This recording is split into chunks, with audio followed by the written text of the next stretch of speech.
Union may be changing, but the love for hockey remains. Young Soviets still dream of making their national team. A program developed by the father of Soviet hockey, Anatoly Tarasov, developing stars like Tretiak, Mikhailov, and Petrov, and the greatest of all, the late Valery Harlamov. When Tarasov stepped aside, Viktor Tikhonov took over, and Soviet hockey continued to improve, bringing along the new stars, Makarov, Larionov, and Krutov. Tonight, representing the Soviet National League, Central Red Army. The names have changed, but Red Army is still strong. Valery Kamensky, Evgeny Davidov are the stars today. Red Army goes up against one of the best from the NHL, the Calgary Flames. 2 seasons ago, they won their first Stanley Cup.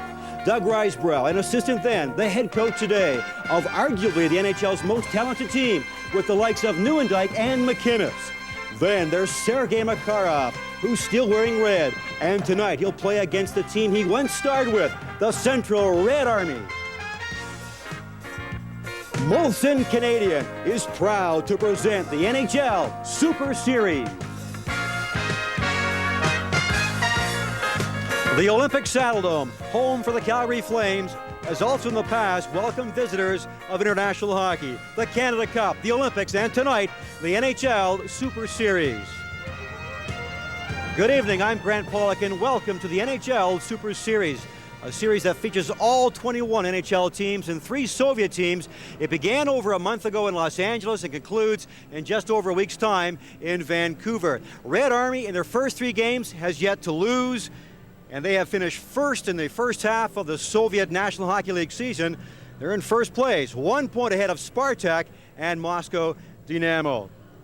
The Calgary Flames, like Red Army, are around the first half point of the season, and like Red Army, they are in first place in their division. The Flames are now 4 points ahead of second place, Los Angeles Kings. The Flames have played touring teams from the Soviet Union in the Saddledome before. As well, the Flames are one of 4 NHL teams to travel to the Soviet Union and play Soviet club teams.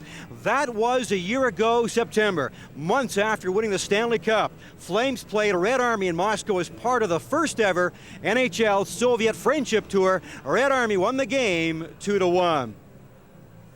Former Calgary Flame captain Jim Poplinski played in that series, and Jim's our analyst tonight, along with Bruce Buchanan. Thanks, Grant, and good evening, everybody. Jim Poplinski, Red Army not the powerhouse they once were, but they're still a pretty good hockey club. Well, I think the Russians would have you believe that they're really having problems in that department, but if you talk to Russians that are in Canada and people that are associated with the national program in Canada, it's a different story. They got some young players that are very talented, and I think we'll see a real super hockey game tonight. Couple of high-scoring forwards to watch on Red Army. First of all, number 13, Valery Kamensky. Well, Kamensky is a very, very talented player. He's big, he's tough to knock off the puck. He's got 9 goals and 15 assists right now to lead his team. He's got over 100 points in national competition, so he's very, very talented, and he's a key to this hockey team. And another key is Evgeny Davidov.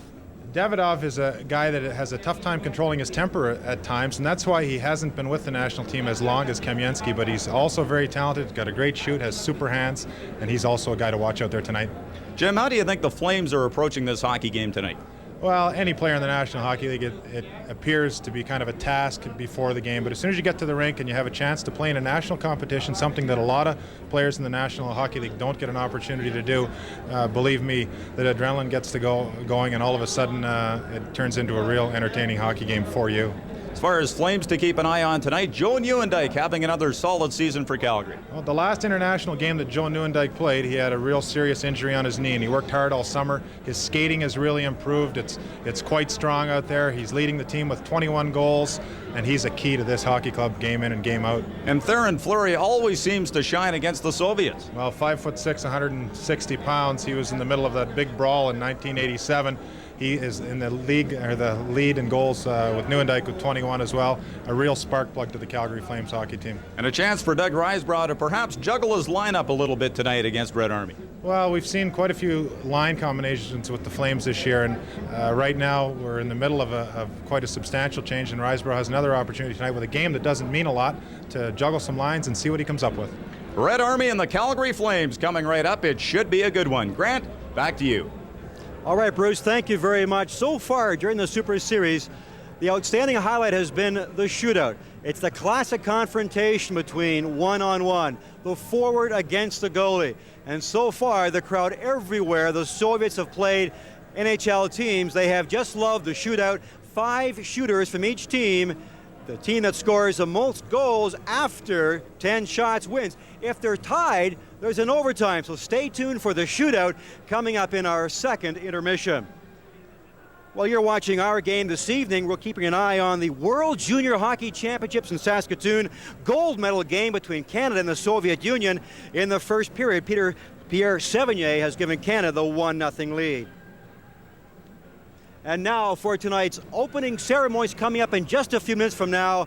First of all, let's go to Jim and Bruce. Okay, thanks, Grant. And we're just awaiting for the two clubs to show up for their introductions. A crowd of about 10,000 expected here tonight. Jim Poplinski. Well, there was a fair amount of interest here in Calgary. Calgary has always been a city that supports hockey, and because there's such a large season ticket base, this gives a great opportunity to a number of fans to see all the different games that the Flames can play. And now we go to public address announcer Jay Donald for the introductions.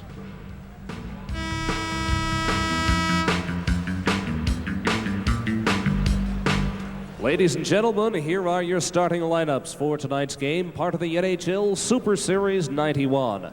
First for the visitors tonight, the Central Red Army. In goal tonight, number 20, Maxim Mihailovsky.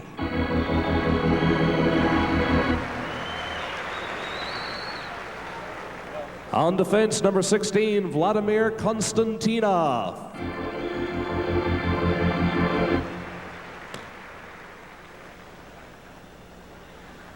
Also on defense, number 22, Vadim Brezgunov.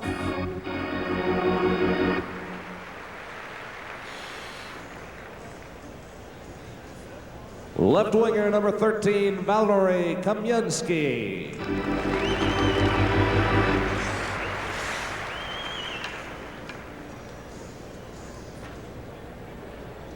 At center, number 25, Vyacheslav Butsayev.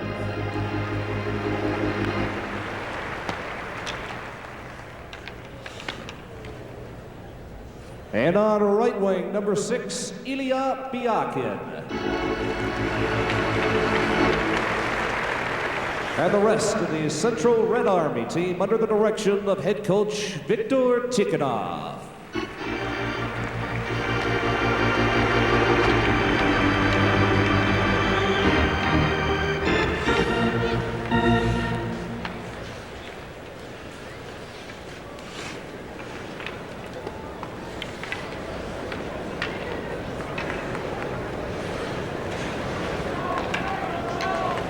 Now, ladies and gentlemen, your starting lineup for the Calgary Flames.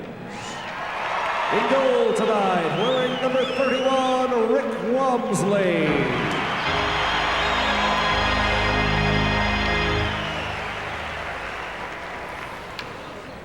On defense, number 21, Roger Johansson.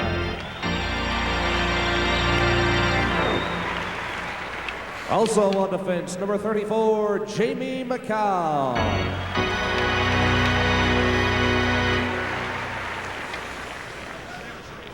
Left winger, number 10, Gary Roberts.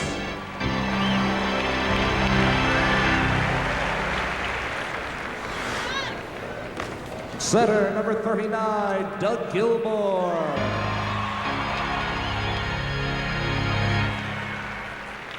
And on right wing, number 42, Sergei Makarov.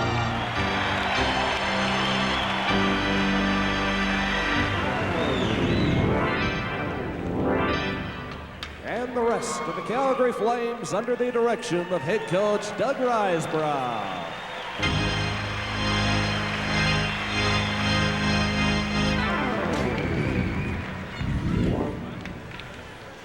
As is traditional in international hockey action, the two captains will now exchange gifts.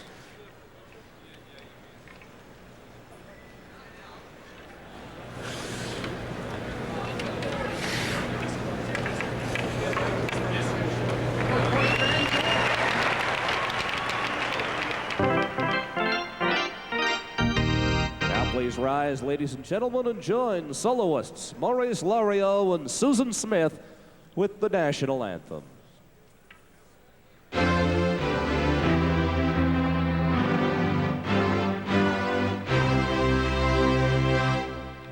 Союз неодушимый республик свободных сплотила навеки великая Русь. Да здравствует создание волей народов, единый могучий Советский Союз.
NHL Super Series continues with the opening face-off in just a moment.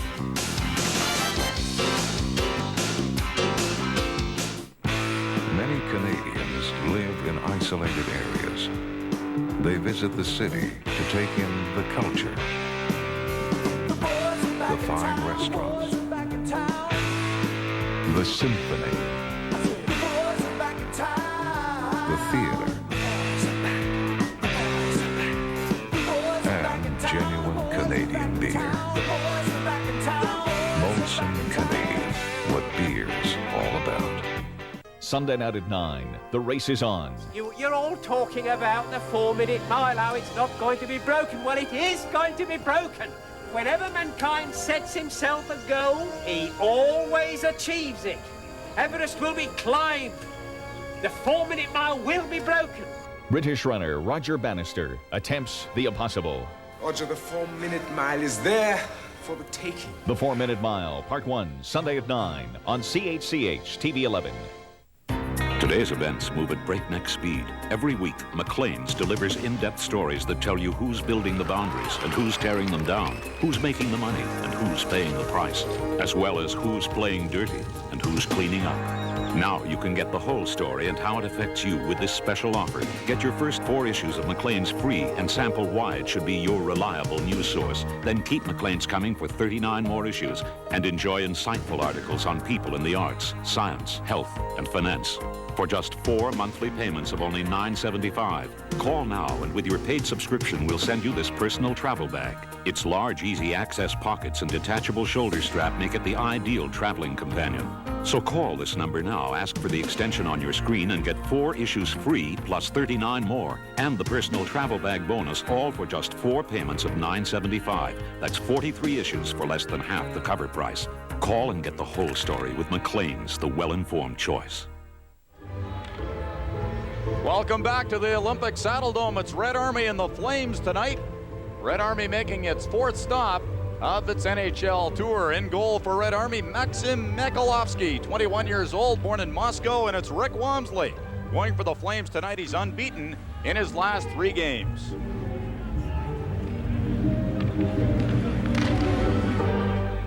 Kamensky, Butseyev, and Biakin starting for Red Army. Johansson on defense with McCowan for the Flames. Gilmore, Makarov, and Roberts up front for Doug Risebrough's Calgary Flames. And it's McCowan, an assistant captain tonight. Joel Otto is wearing the C. Johansson skates into the Red Army zone. Goes wide on Konstantinov, ran into the goal and dislodged it.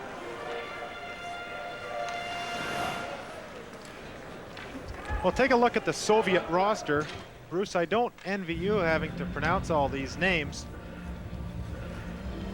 The roster consists of all the Red Army players. Not all of them are on this particular tour. Guys like Pavel Bure are playing tonight at the World Juniors, so we don't have a complete complement from the Red Army team. Should have them down by next Sunday in Vancouver. Here's a lead pass for Biakin in on a breakaway and couldn't get a backhand shot away as he was checked by Jamie McCowan. McCowan gives it to Makarov. Fine defensive play by McCowan. Here's Gilmore kicking it into the Soviet zone. Konstantinov back for it. Left it in the corner. Roberts is there for Calgary. Goes behind the net. Skates away from Konstantinov. Natras a shot from a bad angle. Big rebound. And Biakin gives it to Kamensky. He's bothered by Natras. Got a shot away. Wamsley had a little trouble with it and covers up at the side of the net. Well, James McCowan did a real fine job with some good back checking. He didn't take a penalty, Bruce. He was quite clever about it. He just put his stick against the Russian stick so that he couldn't get a shot away. And Rick Wamsley was happy that with the breakaway in the first 20 seconds of the period, there was no shot. The first period in the World Juniors is just completed, and Canada is ahead by 2-0. Pierre Sevigny and Stephen Rice have given the Canadian junior national team a lead by 2. Finland giving Canada a big break last night, scoring late, and now the Canadians have a chance for goal. Kovalenko, a weak shot from the side of the net. Tim Sweeney for Calgary. Starts out from behind the goal, made a good move in front. Musil to Sweeney. Flames rookie check. Biakin following up, got a shot away, and that's skirt aside by Mikolovsky. Zubov fell down, a high pass, goes to Davidov. Back to Zubov in his own zone. 1.5 minutes gone in the first, there's no score. As Lennikov backhands it in for Red Army, Wamsley sets it up for Musil. Played solid hockey since the Flames acquired him from Minnesota. Here's Nieuwendyk 2-on-1 with McClellan. Over to McClellan, and he slid a pass into the crease.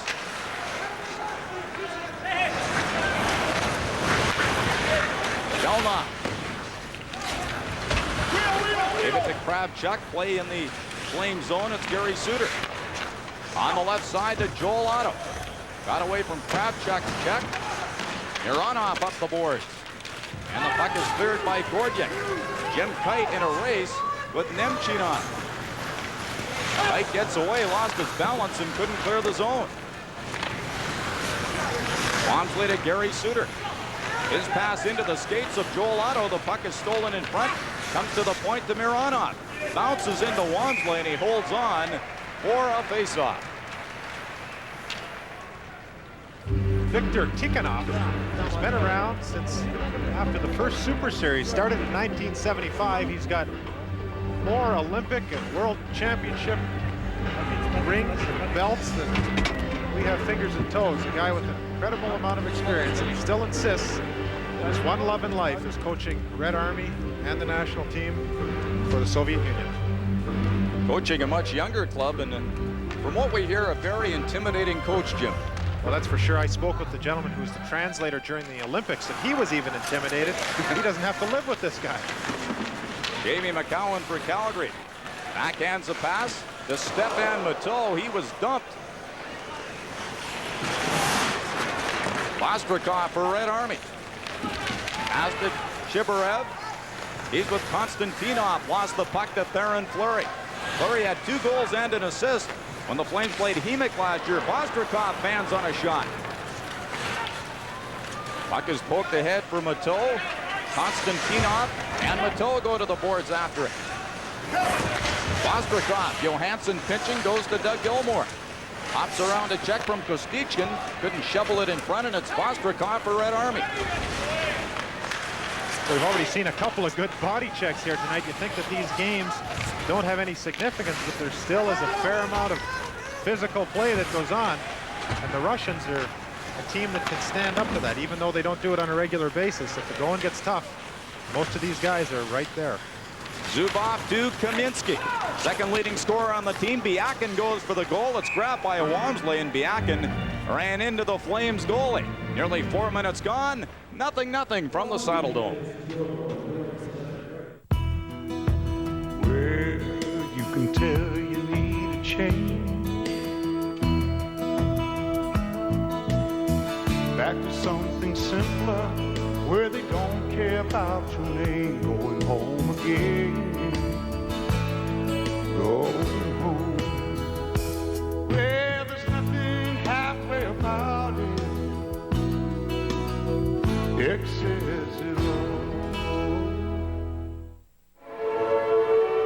Well, a few scores just to update you. Howard-Chuck, Ruutu, and Vive have got the 3 for Buffalo.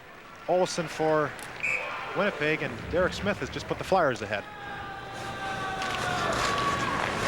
Ritsayev on the face-off with Doug Gilmour. Goes to Musil. Around the boards to Roberts. Poke to the point. It was stopped there. Biakin into the corner. Behind the net for Kamiensky. Roberts for Calgary. Ritsayev forechecking for Red Army. Zubov rubbed it down. Now he gives it to his defense partner Stelnov. Across to Zubov. You know, one of the things you have to get used to playing the Russians, Bruce, is not always having the puck. They seem to have the puck so much that you have to get used to playing without it. Biakin was flattened by Rick Natras, and Natras has drawn the first penalty of the hockey game for high sticking. This is a warning from Burger King. If someone is fixing you something to eat, please close your eyes and cover your ears. Do not, I repeat, do not try to imagine the taste of a scrumptious flame-broiled all-beef patty on a fresh sesame seed bun, garnished with crisp pickles, mustard, ketchup, not to mention luscious processed cheese melting over the edges. Don't even think about it. Hun, let's go to Burger King. Right now their hamburgers are 69 cents and their cheeseburgers are just 79 cents. We're gonna make you love us. Ooh, yes we will. Well, Rick Natras will sit for a couple of minutes. He called for elbowing by Ron Hogarth, and you make the call. Natras just puts his hands up and takes the Soviet player to the ice. Pretty stiff body check for a game that doesn't mean anything. Red Army unbeaten on their NHL tour, and the Flames are 3-0-1 against Soviet clubs. Good matchup tonight. Joel Otto can't clear it. Maranov gives it to Kovalenko, to Davidov in the corner. Comes out from the corner, got a shot away, and Walmsley made the save and pounces on the puck. Well, there's something that you probably wouldn't have seen a number of years ago. The Russians coming right out from the corner and not having that great scoring opportunity, just getting the puck on the net. Davidov, as I said in our opening, was the guy that started it with the World Juniors. Look at him come right out of the corner and get the shot away. Walmsley probably expecting a pass, but has the presence of mind to hold the post and ends up saving the goal. Puck was centered, broken up by McCowan. Otto breaks out with Joe Nieuwendyk, who has 3 short-handed goals in regular play in the NHL. McCowan Tried to slap it out and hit the referee Hogarth right in the back, and that's smarts. Well, I might have said backside, Bruce, but Jamie McCown perhaps showing Ron Hogarth a little displeasure at the call, and he is trying to relieve the pain by exhaling, and I guess it's worked. Ron Hogarth looks like he's sporting a bit of a tan. Perhaps he's had a couple of days in Los Angeles.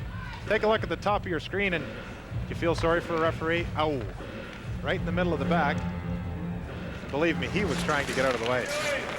Mylov, Nemchinov, and Gordiak now on the Red Army power play. 1:17 to go in the penalty to Rick Natras.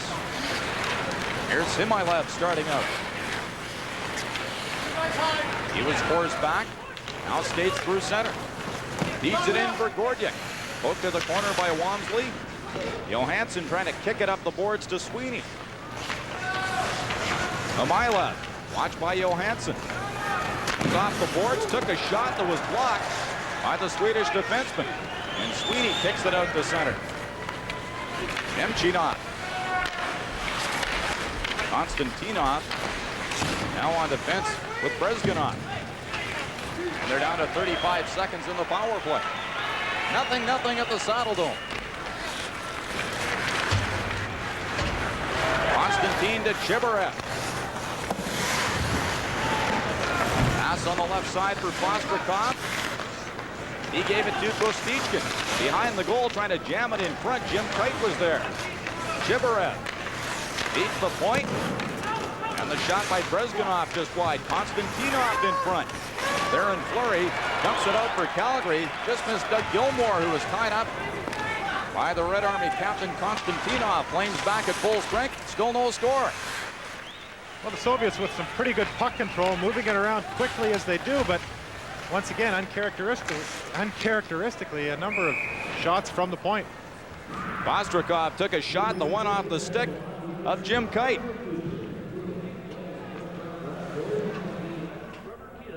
It's the end of the day, and the real work of driving home is just beginning, but not in a Toyota Camry. The Camry not only has an exceptionally comfortable ride and available V6 power, there's also the comforting knowledge of Camry's renowned reliability. No wonder more car owners said they'd prefer to buy a Camry next. So look at the others, but at the end of the day, you'll take comfort. You've got a Camry. The promise. How good is Red Army, you ask? Well, this is the all-time titles. Take a look at the difference. 32 championships. All other 4 teams combined don't equal half of that number. Jim Kite to Gary Suter. Rink-wide pass for Samard. Zubov back in his own zone for Red Army. Left the puck. Here's Kaminsky to pick it up side of the goal. Came in front. McClellan shoveled a shot just wide. Biakin. A lead pass to Butsayev. He gets spun around and falls in the corner. As Jim Kite just got back in time. Kite with that tremendous reach managed to get a stick out and on, but stick left his hand, and I was surprised that Hogarth didn't call a penalty. Suter on a rush. He was checked at the last minute by Stelnok. Gilmore into the slot. He loses the puck, and it's Kamiensky. Winding it up for Red Army. Got as far as center. And former Red Army star Makarov for Calgary to Gilmore with room on the right side. In front, and Roberts couldn't get a stick on it. Makarov in the corner. Left it for Gilmore. To the side of the net. Roberts. Goes to the corner after it. He's blocked by Zubov. In the corner to Gilmore. Roberts setting up in front. There's the pass for him, but Zubov saw it coming, and he gives it to Biakin. 12 minutes left in the first. There's no score. Biakin for Red Army. Couldn't split the defense, and Makarov leaves it for Frank Musil. Biakin staying with him. Makarov. To Musil, has Sweeney with him. Sweeney trying to get around Kravchuk. Couldn't do it. Maranov pokes it to the corner. Sweeney to Nieuwendyk. Centers on a shot, and a big save by Mikhailovsky on Sweeney.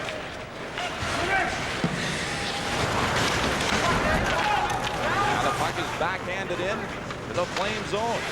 Sergei Pryakin. Around the boards for Sweeney.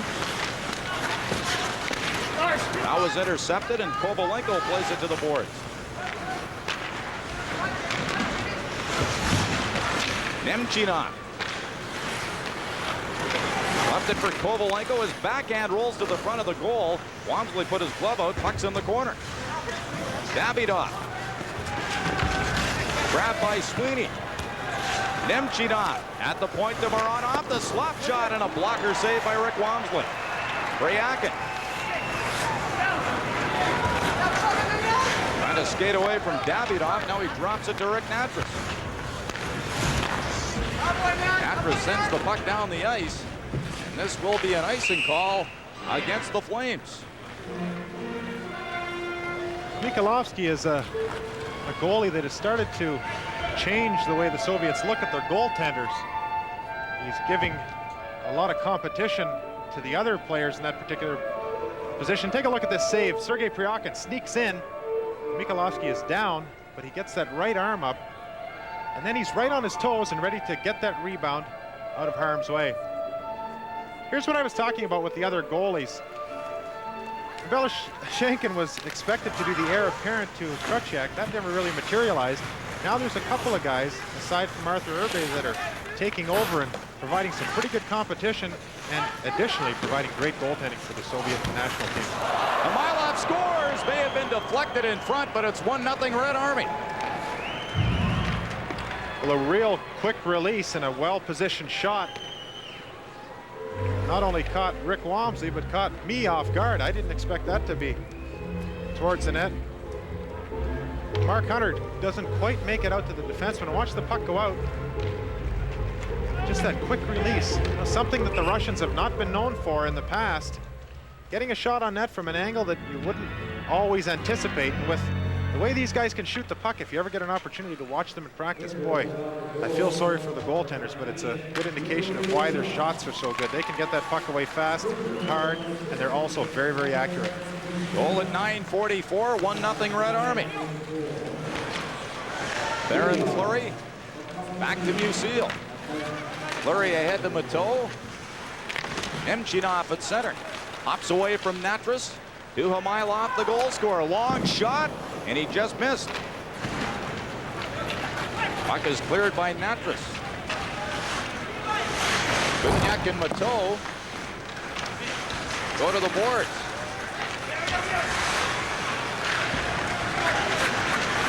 Konstantinov for Red Army.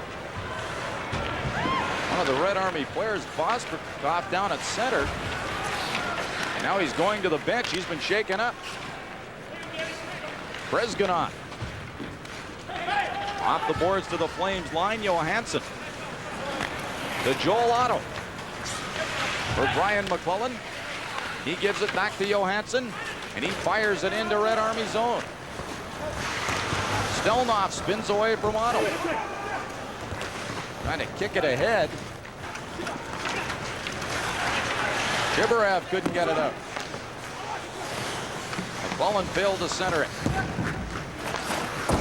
Zubov missed a check from Samard. Flames continuing to forecheck. Samard steps into Zubov. McClellan into help out. Puck squirt straight to Samard. Rolled it in front. And Kostichkin brings it into the Flame zone. Ran into Johansson and Gilmore. Puck loose in the corner. Nemchinov with it. Back of the point to Moronov. His shot deflected to the corner. Gary Roberts. Out to Makarov. He just left it. Roberts picks it up. 8:10 to play in the first period. It's 1-0 Red Army. And the checking's been pretty tight. The Red Army has been right there with the Flames. McCowan nearly got through the defense. Makarov in front for Roberts. Mikolovsky kicked that away. And back comes Kaminsky with Biakin. But Biakin went offside as McCowan forced Kaminsky to zag at the line. 1-0 Red Army.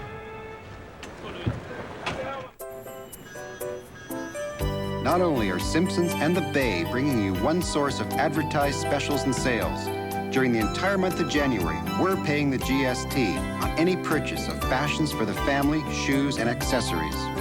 So, as well as making shopping for quality and value more convenient, whether you choose Simpsons or the Bay, we'll pay the GST on fashions for the family, shoes, and accessories.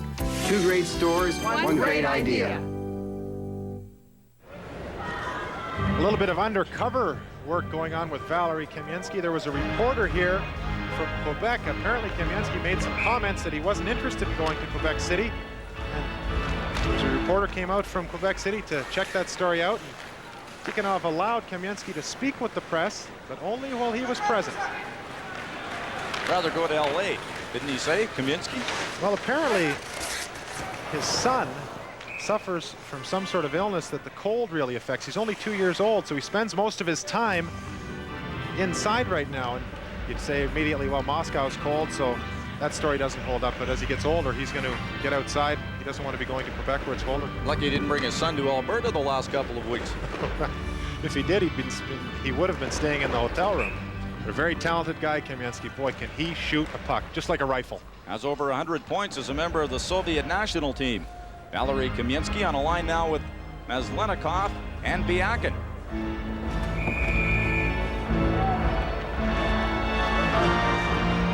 Vostrikov shaken up. Hasn't been back on the ice.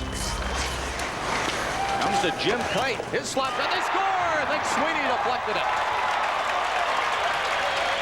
Well, if you count the game the other night against the Winnipeg Jets, Jim Kite was instrumental in a goal that Doug Gilmour deflected, and tonight he does the same thing, and it appears that Tim Sweeney may have gotten his stick on it. Michailowski couldn't do very much about that one. Let's see if we can tell what happened right off the face-off. A great draw. A great job by Tim Sweeney. Was tied up very, very well, but he put his stick out and just got a piece of it and deflected it into the short side on Michailowski. Sweeney gets credit. Good shot by Kite. Tipped by Sweeney, and it's a 1-1 tie. Well, that's the kind of shot you want to have from your defense on the net, close to the ice, give you a good opportunity to deflect it. A great second effort by Sweeney to get a stick on the puck and tie this game up at 1. Theron Fleury. Miss Mateau with a pass. The 2 scoring plays. Samylov from Konstantinov at 9:44, and then Sweeney from Kite and Neuendijk at 12:27. And Mateau stepped into Davidoff and knocked his helmet off. Fleury steals the puck, going for the net. Scores!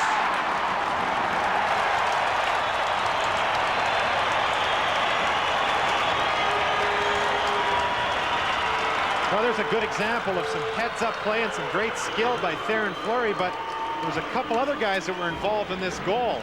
Mark Hunter takes the man right here, and the puck is coughed up. Fleury picks it up because of that hit. You see Mateau up high, watching to cover his line from a defensive point of view, and Fleury with great presence of mind to hold that puck. Slides it in the far side. Boy, this guy has got more skill than I thought, and he's really impressing me, particularly this year. Goals 41 seconds apart by Calgary. Fleury unassisted at 13:08. We told you to watch him before the game. And he came through for us, Jim. Goal by Fleury in the first. Nemchinov down the right side with Samylov. One-handed it to the side of the goal, and Walmsley taking no chances. 6:31 remaining in the first. Well, Theron Fleury, you look at his mask, it's kind of a dark tint to it.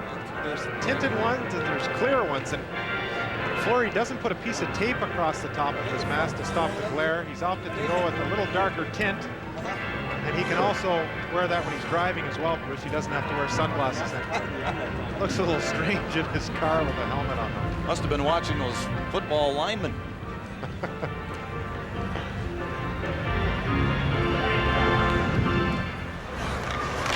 Otto and Nemchinov on the face-off, won by big number 29, Natras for McClellan. And Red Army kept the puck in at least momentarily. Maranov back into the Calgary zone. Walmsley leaves it there for Musil.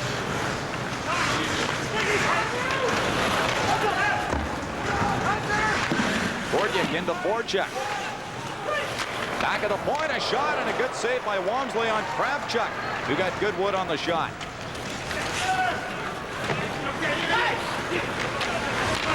Kravchuk to Omailov, who has scored for Red Army. 2-1 Calgary leading. Omailov couldn't control it. Gary Roberts to Gilmore. Makarov on the right wing, a 3-on-2. Roberts shoots, and that bounced off Konstantinov wide. Johansson went by the puck, and back come the Soviets. Vostrikov is on the ice. He dropped it for Chibarev. Back for Vostrikov. Roberts to Gilmore. Off the boards, Roberts nearly got around a check at center by Kostichkin. Doug Gilmore back checking. Shot at the center. Kostichkin again for Red Army. He was belted by McCowan. Brezganov across to Konstantinov, and he dumps it into the Flame zone. Well, we've had a couple of great body checks, not only in the last minute, but throughout this first period. Both teams playing very, very physical, doing a good job in taking the body. And in fact, that was the reason for Calgary's second goal. And that goal by Fleury puts him 2 points ahead as far as the leading Flame scorer in lifetime action against the Soviets. Mazlenikov on a rush. Backhanded it to the side of the net. Wamsley looks around, and now he'll hold it with the dangerous Kamensky standing right there. Flames with a 1-goal lead in the first. To survive the long, harsh winter, Canadians wrap themselves in wool. Watch it now, watch it. Huddle together.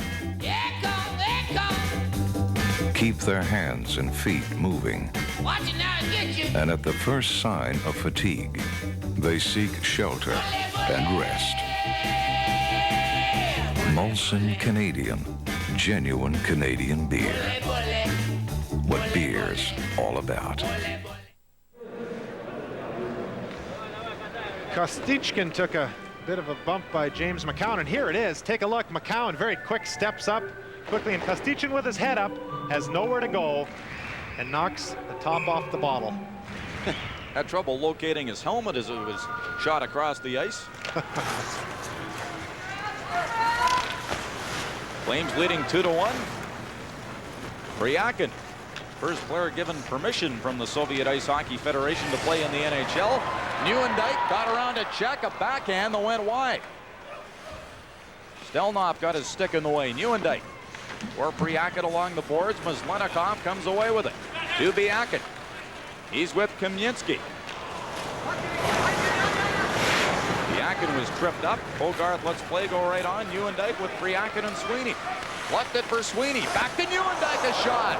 And Mikulovsky made a good save. Gives it to Kamensky behind the net for Zubak. Suter from the point, his shot. Bounced off Zubov. Sweeney for Kite, his shot hit Bryakin. Bryakin ahead to Kamensky, he's onside. Suter trying to cut him off. Kamensky for the net, and he couldn't get a shot away. Penalty upcoming. Thought Suter made a pretty good defensive play, but Red Army will be going to the power play. They trail by a goal at the Saddle Dome.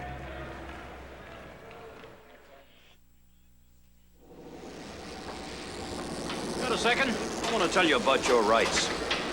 When you bring your General Motors car or truck into any independent body shop, it's your right to specify the make of replacement parts we install. But don't settle for imitation parts. Insist on quality GM bumpers, fenders, side panels, and moldings. Like the sign says, remember, GM parts are fit for your GM vehicle. Now you know your rights.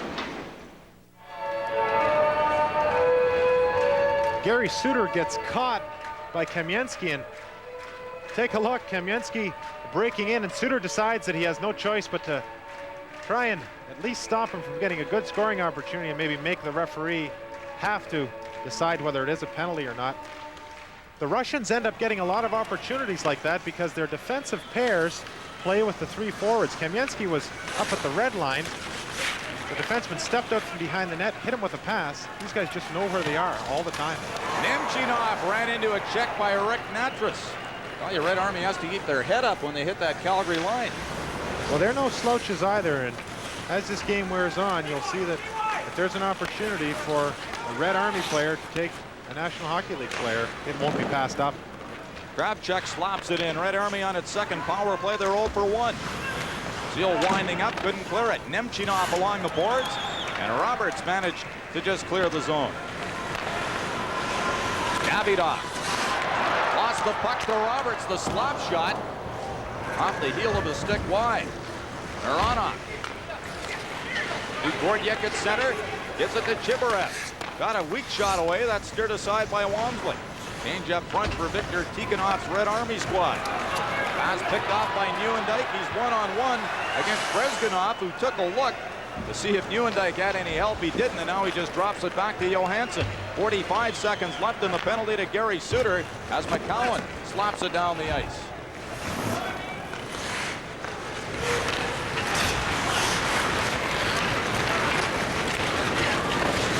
Red Army to center. Konstantinov backhands it to the side of the net. McCowan off the glass, but not out. Nieuwendyk to the puck. Back in his own zone. Rolls it around the boards for Johansson. Nieuwendyk off the glass and out. Just 10 seconds in the penalty down. Makarov will try and take the rest of the time off the clock. Now he hits Theron Fleury. Got a shot away, and it hit Mikolovsky high. Vostrikov for Red Army. They're 0 for 2 with the man advantage, trailing 2-1. Good move by Vostrikov. In front, a shot, they score! Maslenikov, and it's 2-2. Well, what a great shot. An outstanding play. Maslenikov is right in the slot. Watch him sneaking in high. He doesn't go right to the net. He has his teammate going to the net. He's right up high, and he's got that seam that's called, and boy, that's got to be a great save if Walmsley is going to get a piece of that puck. Here he comes now. Look at him set up.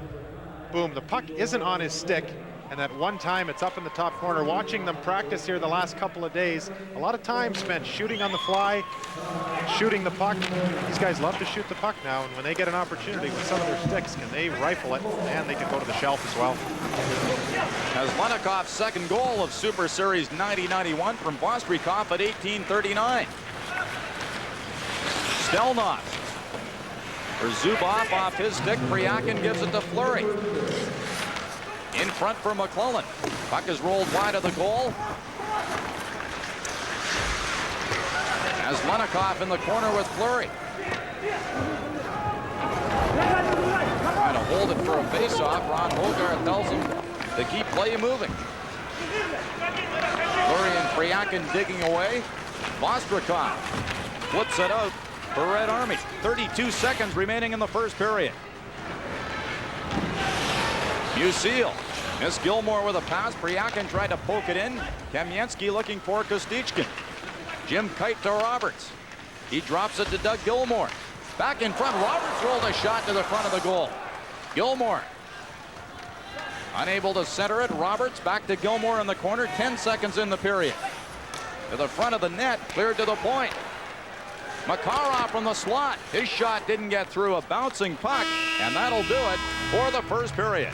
Well, a much more physical first period, certainly, than what I expected. Some pretty good body checking, some fine plays.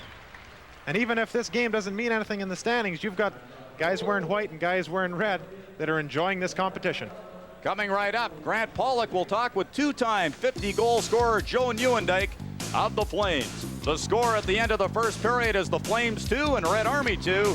We'll return with more of our coverage of the NHL Super Series in a moment.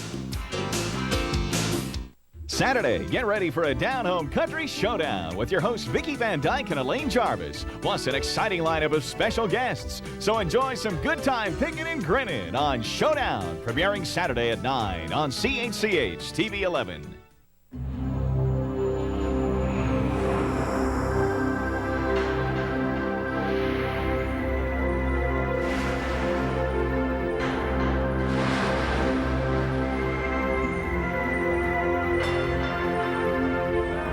Uninhibited. Unforgettable. Barbados. An act of passion. Come, see what's growing in the garden. What What's chopping? What's baking? What's popping? What's shaking? What's savory? What's saucy? What's squiggly? What's sweet? What's twirling and whirling? What's wooing and eyeing? Come see for yourself at the Olive Garden Italian restaurant, where all the best of Italy is yours. Visit one of our locations near you. It is a celebration of excellence. 25 years of NFL Super Bowl memories. And to honor the silver anniversary, a special commemorative edition art print, Super Tickets. 25 original Super Bowl tickets and final scores to this larger-than-life event. Imagine this beautiful collector's edition print in your home or office. Super Tickets, a unique conversation piece. And for just $24.95, it's your ticket to every Super Bowl game for under $1. Order yours now or for someone you love. This is a limited time offer.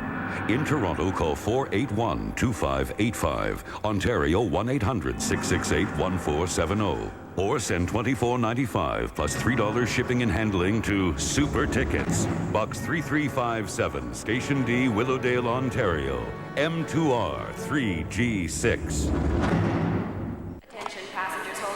This may be a good time to remind you that for upset stomach due to acid indigestion or heartburn, Has now been canceled. Rolaids is relief.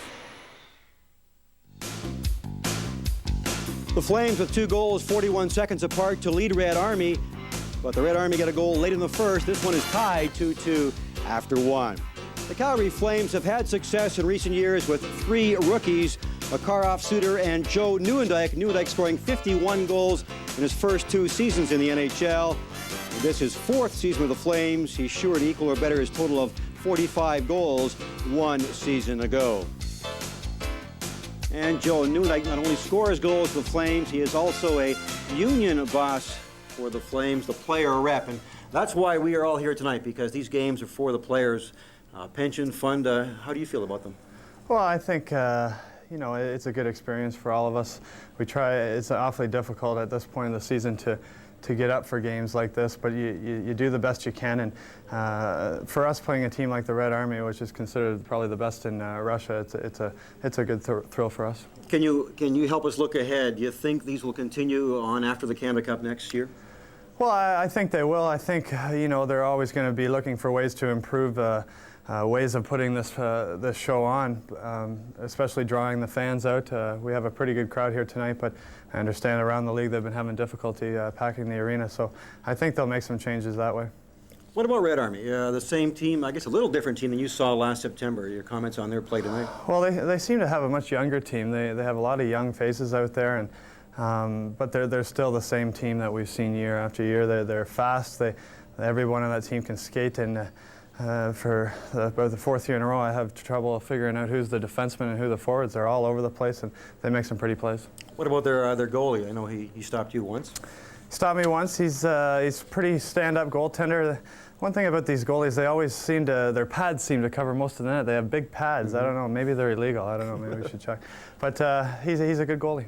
Joe, final thought. Shootout is coming up in a few, well, the next intermission, I guess, and it's been a big part of this Super Series. I would think you might be part of it, are you, and your comments on the shootout? Well, I think things like that are one of the ways they've improved this. It's exciting for the fans, and it's exciting for the players, too. We enjoy having breakaways, and I don't know if I'm going to be a part of it. They haven't told anybody yet. I know Gary Roberts is campaigning himself for the showdown, but we'll wait and see what happens. Yeah, we'll be watching for that. It'd be fun to see Gary involved in that, too. You were involved in the World Junior Championships. They are going on in Saskatoon tonight, and Joe will highlight those coming up right after this. You're watching Red Army and the Flames in Super Series from the Saddle Dome in Calgary.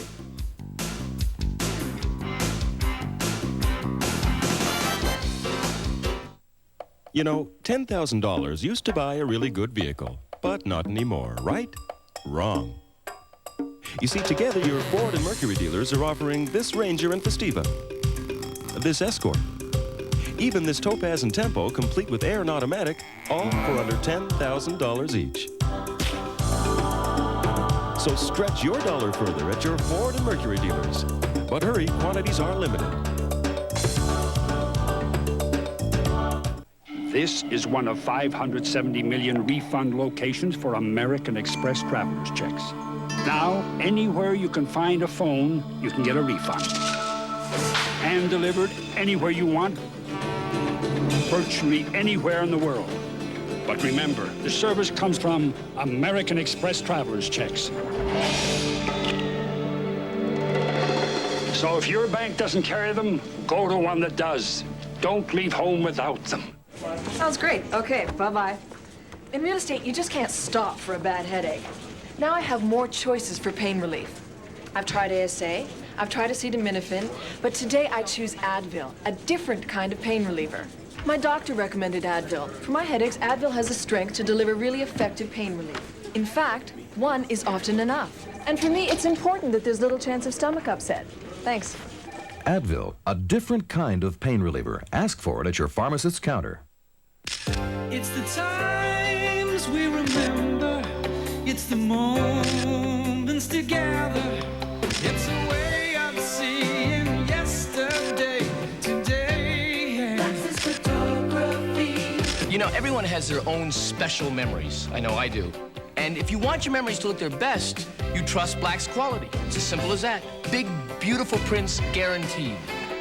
Black's his photography. Black's his. The trouble with Honey Nut Cornflakes is they're just too good to miss. People will do just about anything for that light taste of honey and real nuts. Sprinkled on crunchy flakes of corn. Kellogg's Honey Nut Corn Flakes. The trouble is, they taste too good.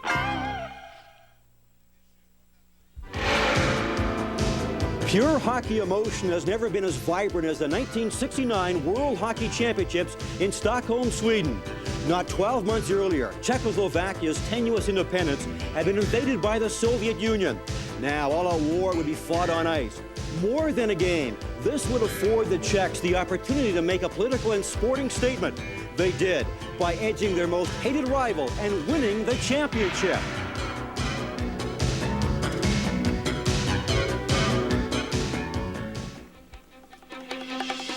Today's Czechs and the Soviets play alongside each other in the NHL, and here's what's taking place in the NHL tonight. Sabres home to the Jets, 4-1 for Buffalo in the third. In Washington, Dino Ciccarelli has tied it up for the Capitals, 3-3 Flyers and Caps. And in the first period at Northlands Coliseum in Edmonton, Brent Fedek and Martin Jelena scoring the goals. That game is tied 1-1 in the first. In Saskatoon tonight, Canada is going for gold at the World Junior Hockey Championships. They are playing the Soviet Union. Canada must win to get the gold medal. 2-0 for Canada after one in the second. Zoltek beats Trevor Kidd, and that's the score right now. Canada leading the Soviets 2-1 in the second. Again, Canada must win that game, not tie, to win the gold medal. You're watching the NHL Super Series live from the Calgary Saddledome.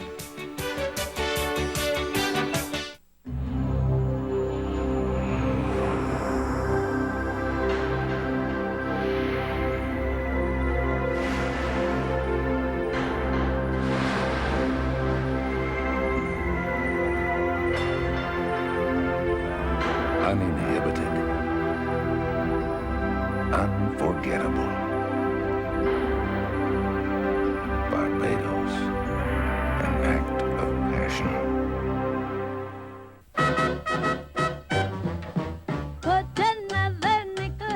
Time Life Music announces your hit parade. All your favorite songs of the 40s and 50s.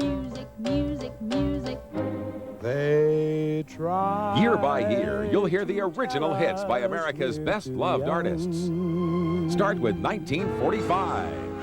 Just $14.95 for double-length cassette, $14.95 for compact disc. Gonna take a sentimental journey. Drinking rum and Coca-Cola. You belong to my heart. Then you'll have the opportunity to audition other great albums. The music of your memories, sounding fresher than ever in digital sound.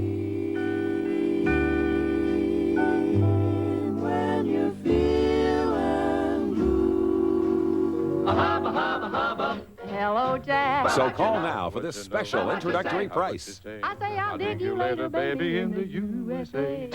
Here's how to order it. To order credit card customers, call 1-800-248-3100. That's 1-800-248-3100. Or send just $14.95 for one double-length cassette or one compact disc, plus $4 shipping and handling to Your Hit Parade, P.O. Box 570, Station R, Toronto, Ontario, M4G 4E1. Don't forget to stay tuned for the shootout coming up in our next intermission. The Flames select 5 shooters, the Red Army 5. The team that scores the most goals wins the shootout. There'll be an overtime if they're tied after 10 shots. Now the first period scoring summary. The Soviets score the first goal. Kamailev, a long shot, beats Walmsley to make it 1-0. And then the Flames tie it up. Tim Sweeney deflects Jim Kite's shot from the point, 1-1. 41 seconds after that, Theron Fleury makes a few moves and a nice shot past Mikulovsky, and he scores to make it 2-1. Theron Fleury gives the Flames a 1-goal lead. Later in the first period, the Red Army ties the game at 2. Vostrikov will get the puck in the corner. He centers it, and by himself is Maslenikov. He one-times the centering pass past goalie Rick Walmsley. Maslenikov gives the Soviets a tie after 1-2. Second period action is next. You're watching the NHL Super Series live from Calgary. The experts on quality service. Service? It means earning trust from my customers. Realizing that time is important, getting the car back when we promised. Really listening to what the customer wants. We go on training courses all the time to keep up to date. Doing the job right, every time. That's service. Nobody knows your GM vehicle better than your GM team. GM Parts and Service, the expert choice. Today's events move at breakneck speed. Every week, Maclean's delivers in-depth stories that tell you who's building the boundaries and who's tearing them down, who's making the money and who's paying the price, as well as who's playing dirty and who's cleaning up. Now you can get the whole story and how it affects you with this special offer. Get your first 4 issues of Maclean's free, and sample why it should be your reliable news source. Then keep Maclean's coming for 39 more issues and enjoy insightful articles on people in the arts, science, health, and finance. For just 4 monthly payments of only $9.75. Call now, and with your paid subscription, we'll send you this personal travel bag. Its large, easy access pockets and detachable shoulder strap make it the ideal traveling companion. So call this number now, ask for the extension on your screen, and get 4 issues free plus 39 more, and the personal travel bag bonus, all for just 4 payments of $9.75. That's 43 issues for less than half the cover price. Call and get the whole story with Maclean's, the well-informed choice.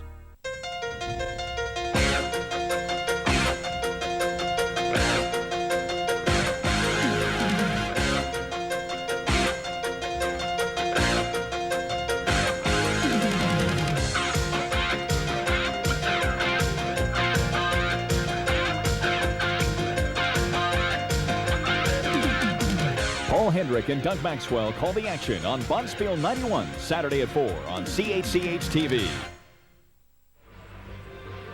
Bruce Buchanan along with Jim Poplinski in the broadcast booth, and if you're wondering how the Soviet League works, Jim Poplinski is about to tell you.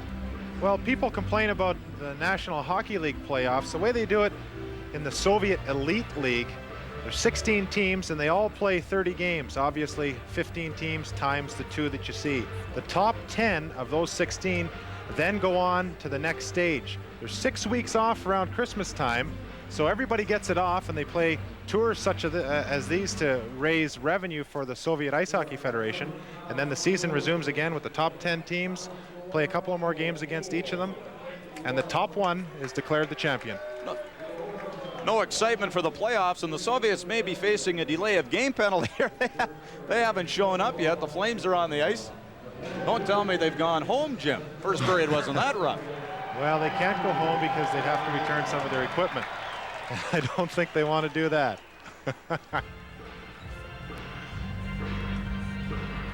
Some extra time to warm up for the Calgary Flames.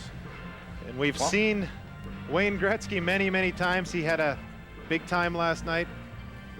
it seems that it was not very long ago, and in fact in October he got his 2,000th point on a goal by Thomas Sandstrom. Records just continue to fall, and 3 goals last night as he hit the 700 plateau against the Islanders. And here was number 700 for number 99 on a nice setup by Sandstrom. Well, I hate to say it, Bruce, but I think I could have scored that one. I just couldn't have got the 699 before that. Take a look at his points. As we said, October 26th, he scored his 2,000th, and he already is 52 past that. Pretty impressive. And now just 98 goals behind his idol, Gordie Howe. When will he hit that? Another 98 goals, maybe midway through next season? Well, nothing would surprise me. You know, the rules have changed here. It'll be interesting to see if Ron Hogarth, Tikhonov has never done an interview by himself, and now he's pretending to understand Ron Hogarth. And it's interesting that Hogarth seems that they're communicating rather well, and all of a sudden there's Sergei, the Russian interpreter that's been with the Soviet team for the last 14 years. He's in the middle of your screen, and he's saying, well, look, why don't we meet after the game and have a coffee? We can talk about this a bit, but where the heck was your team for the last 2.5 minutes? And in the National Hockey League, that's a 2-minute penalty. Vic, come on, let's lighten up a bit. Get the guys out here. Jim, the rules are relaxed somewhat when international play occurs. The Soviets and the NHL, and I think they're going to get away with it coming on the ice late. Well, you know, it's kind of like some of the game shows. You get a free spin, and they've probably given Vic and the boys a free spin here. Calgary has 20 players dressed. If you could count the players on the Soviet bench, there's 21, and against the Toronto Maple Leafs a couple of nights ago, the game that you did, Bruce, there was 23 Soviets dressed in that competition. Red Army and the Flames tied 2-2 as we start the second period. Brezhganov played it around the boards and out. Biakin races after it. Walmsley beat him to the puck, shot at the center. Kamensky shoots it right back in and in the net. The only problem was offside Red Army. Well, that is a real quick call by linesman Ron Asseltine. With the delayed offside in the league for the last few years, if the puck is shot in over the blue line when there is a defender in, the whistle has to be blown down. Look at Biakin going for that puck, and he makes Walmsley come out and play it. Walmsley knows enough that if he gets the puck out over the blue line, he doesn't have to worry about getting back in his net until Biakin has cleared that zone. Kamensky lost his balance, went crashing into the boards. Roberts couldn't make a move around Brezhganov. Rick Natras to Frank Musil, just underway in the second period, and a 2-2 tie. First shift of the night for Prokopyev, an extra forward dress for Viktor Tikhonov. Where's number 15? Kasayev played a couple of shifts in the first period, then didn't see the ice again. Gilmore in the corner to Roberts. Makarov in front. The pass was behind him. Kovalenko for Red Army. Through center, he dumps it into the Flame zone. Ran into Suter. Walmsley pokes it up the boards. Kamensky is there. Looking for Mizlenikov in front. Sweeney brings it out for Calgary. Failed to get a shot away as he was checked by Stelnok. Mizlenikov, who has a goal tonight for Red Army. Zubov drops it to him. Mizlenikov into the Flame zone. Took a shot. That hit Gary Suter. Kovalenko after the puck behind the net. Suter to Tim Sweeney. Nieuwendyk helping out. Interesting to hear Nieuwendyk's comments about the Soviet goalie's big pads. Well, when you can score 50 goals, generally you don't complain about the size of the pads. It's the guys that only score 10 or 12 that claim the pads are too big. McClellan steals it to Nieuwendyk, a backhand shot. And Mikhailovsky made the save with the pads. Suter, his shot didn't get through. Gets it back. Suter leads the team in shots. Lets it go. Mikhailovsky, a good save as Suter let a screen drive go. Davidov. His shot off the blocker of Rick Walmsley. McClellan to Joel Otto. Now to Jim Kite, the 6'5 defenseman to center. Long shot and a blocker save for Mikhailovsky. Kite again. He scoops it into the Red Army zone. 2.5 minutes gone in the second period. 2-2 tie. McCowan knocks it down, moving for the net. Tried to set up McClellan, and the play was broken up. Mironov to Himailev. His shot, kicked out, rebound, he scores! His second goal of the night, and it's 3-2. Himailev doing a great job. Rick Wamsley made the first save, and Himailev with the presence of mind to watch that puck. James McCowan gets caught in deep, and he maybe should have shot the puck. He tries to make that extra play, and it's a 3-on-1. The Russians very good at head manning that puck. And Wamsley with a great pad save, going to the bottom right-hand corner, kicks that out. And Mihailov gets the rebound with his second goal, puts that thing home. Now you're going to get defensemen taking a few chances in a game like this tonight. Makes the hockey more exciting. Well, you do it. It's a change from what you're used to on a regular basis. What you don't want to do, though, is carry some of the bad habits that you might try in these games into your regular season. Mateau drops it back. Musil on defense with it, Rick Natras. You know, it's not altogether bad, Bruce, though. You get in a game like this and guys get a chance to try things that you don't always want to try during the regular season. You get a better feel, I think, for the personality of some of the players, because you see them where there isn't the pressure, but there still is the will and the desire for each one of these guys to perform real well. Chance to show their offensive skills. Natras behind the net for Mateau. Mark Hunter setting up in front.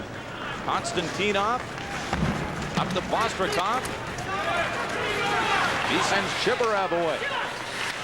Still controls it in front. And Vostrikov unable to get a shot away. He was open, going for the net. Flurry on the right side for Mark Hunter. Konstantinov is there on defense for Red Army. Chibarev to Vostrikov. Long shot by Kostichkin that drifted wide. Kostichkin and tight behind the goal. Gary Roberts comes to the point. Zubov winding up. His shot was tipped wide. Musil and Vostrikov were involved in front of the goal, and Vostrikov just speared Musil from behind as he was skating away, and there's penalties coming up. Red Army leading 3-2.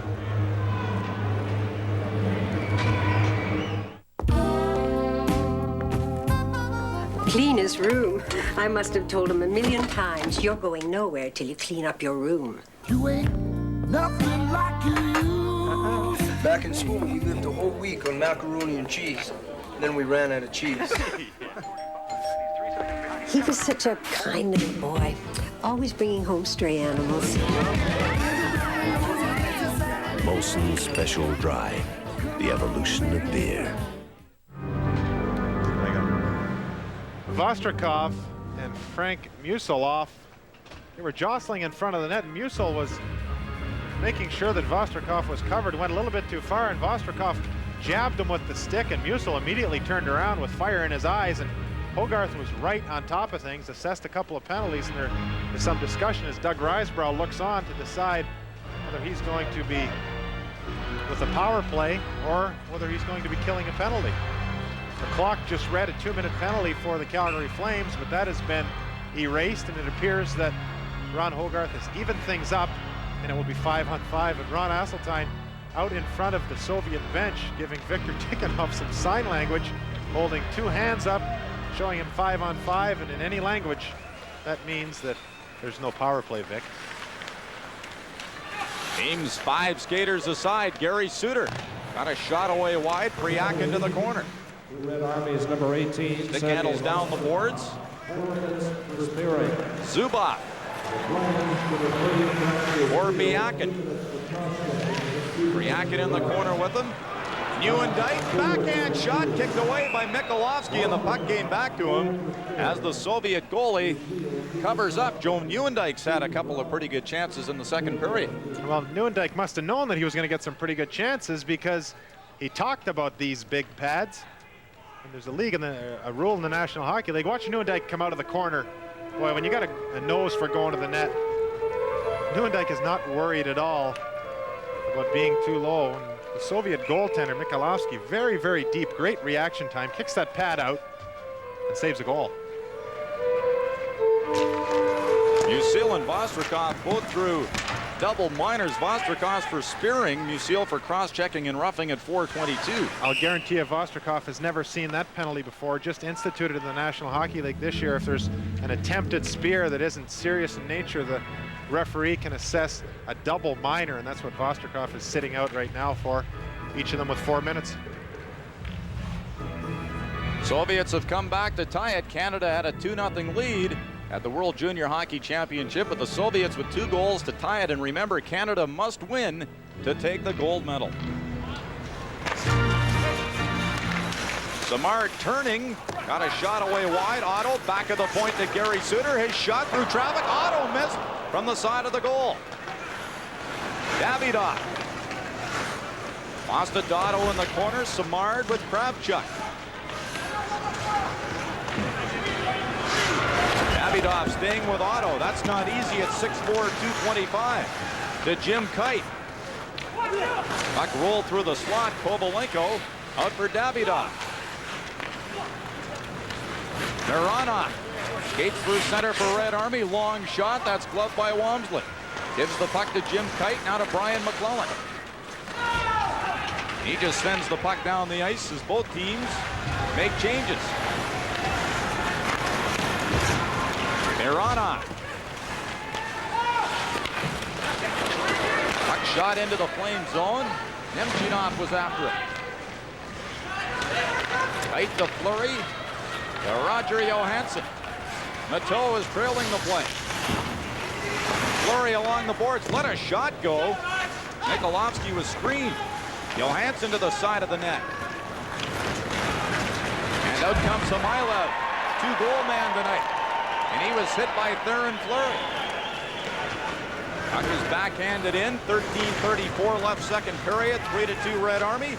They try and go to 4-0 on their tour. Nemchinov. Taken to the boards by Johansson. Mihailov. Waits. Passed it in front. Gordiuk couldn't get a shot away. Gary Roberts for Calgary.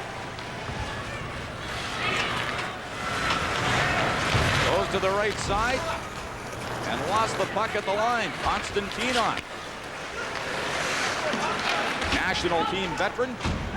Roberts spins away from a check by Brezganov.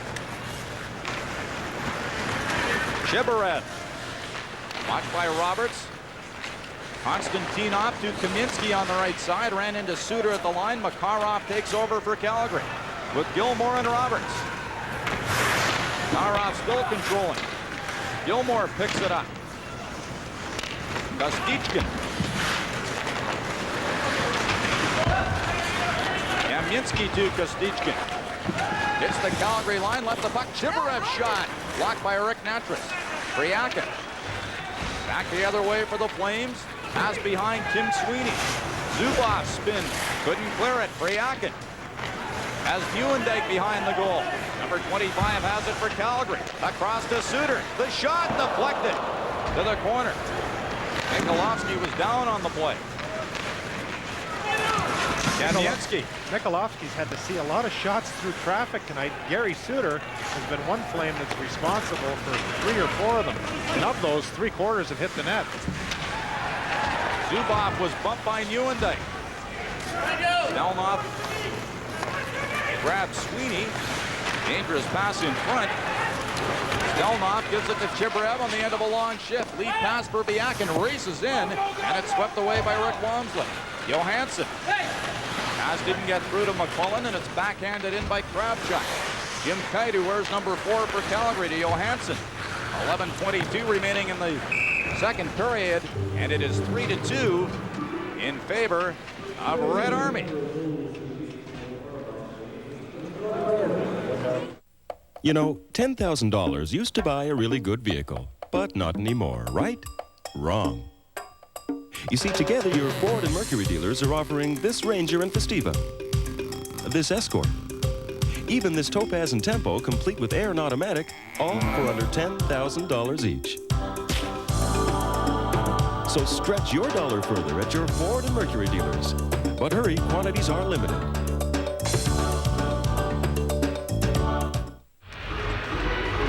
Well, Well, it's not often we pass along bad information, but we did a few minutes ago. Canada still leading the Soviets 2-1 as they play in the third period. Detroit's gone ahead of the Oilers in Edmonton 2-1. Steve Yzerman with the go-ahead goal for the Red Wings.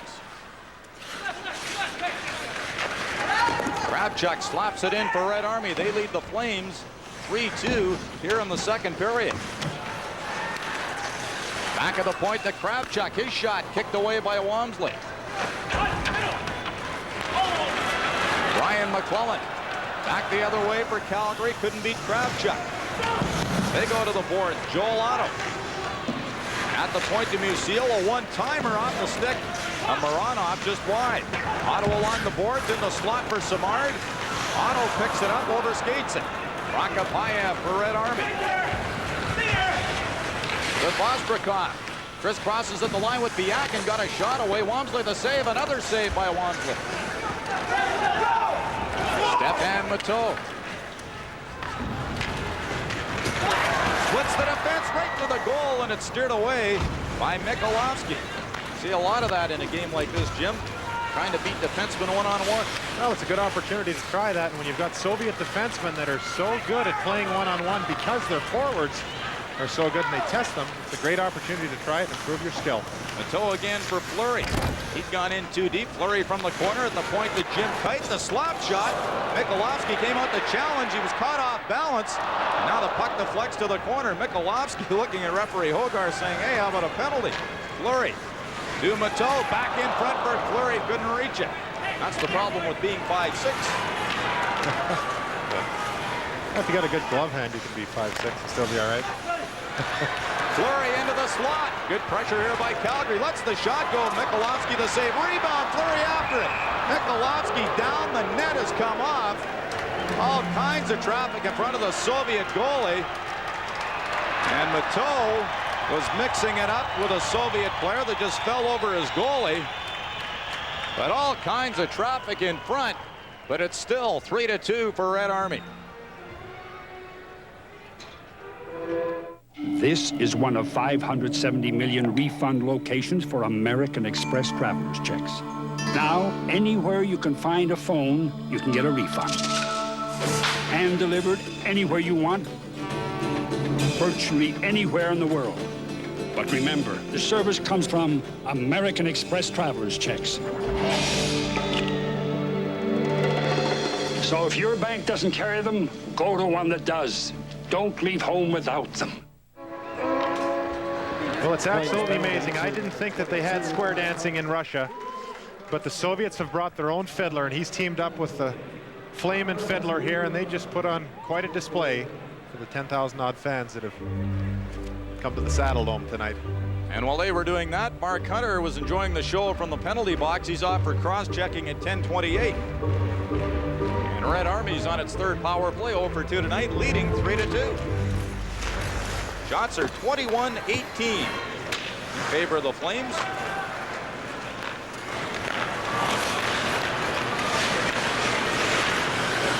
Zubov to Milev. Stelnov looking for Nemchinov. Puck is cleared to the point. Makarov turns. Looking for Musil, but the puck slid under his stick. Musil using his strength continues on. Gorgiev is knocked down by Musil. Well, the Czechs never really have got along well with the Russians, and Frank Musil, who's a very strong guy, simply used his strength to bowl over a couple of Soviets. Soviets getting a sample of good penalty killing by the NHL's Flames. Gorgiev had his stick lifted by Gilmore, and he sends the puck down the ice. 1 minute left in the Red Army power play. Calgary's penalty killing hasn't been great this year. It started off fairly strong, and then it started to slide. And recently, they've been killing penalties at crucial times, but it still only sits at about 79.8%. They'd like to see that number get up to 85-90. Mironov into the corner for Kostichkin. He was tied up by Natras. Gary Suter for Calgary. Off the boards and down the ice. 35 seconds left in the penalty to Mark Hunter. Kravchuk.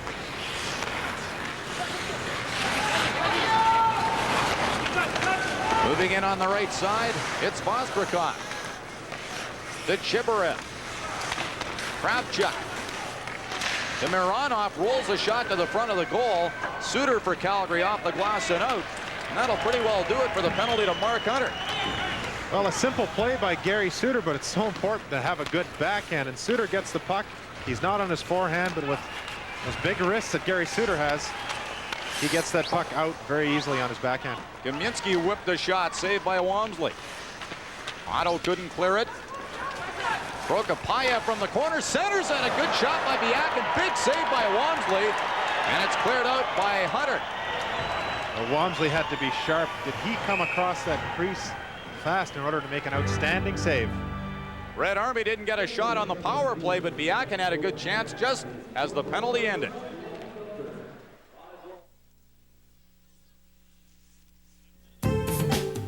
Like my new car? It's a Mazda 323 hatchback. It's my independence. Now I go where I want, when I want. My 323 gives me lots of room for my shopping, my friends, and me. And we all ride in quiet, smooth comfort, protected by one of the best full-line warranties in the business. In a Mazda, peace of mind is standard. And you know how that feels. It just feels right.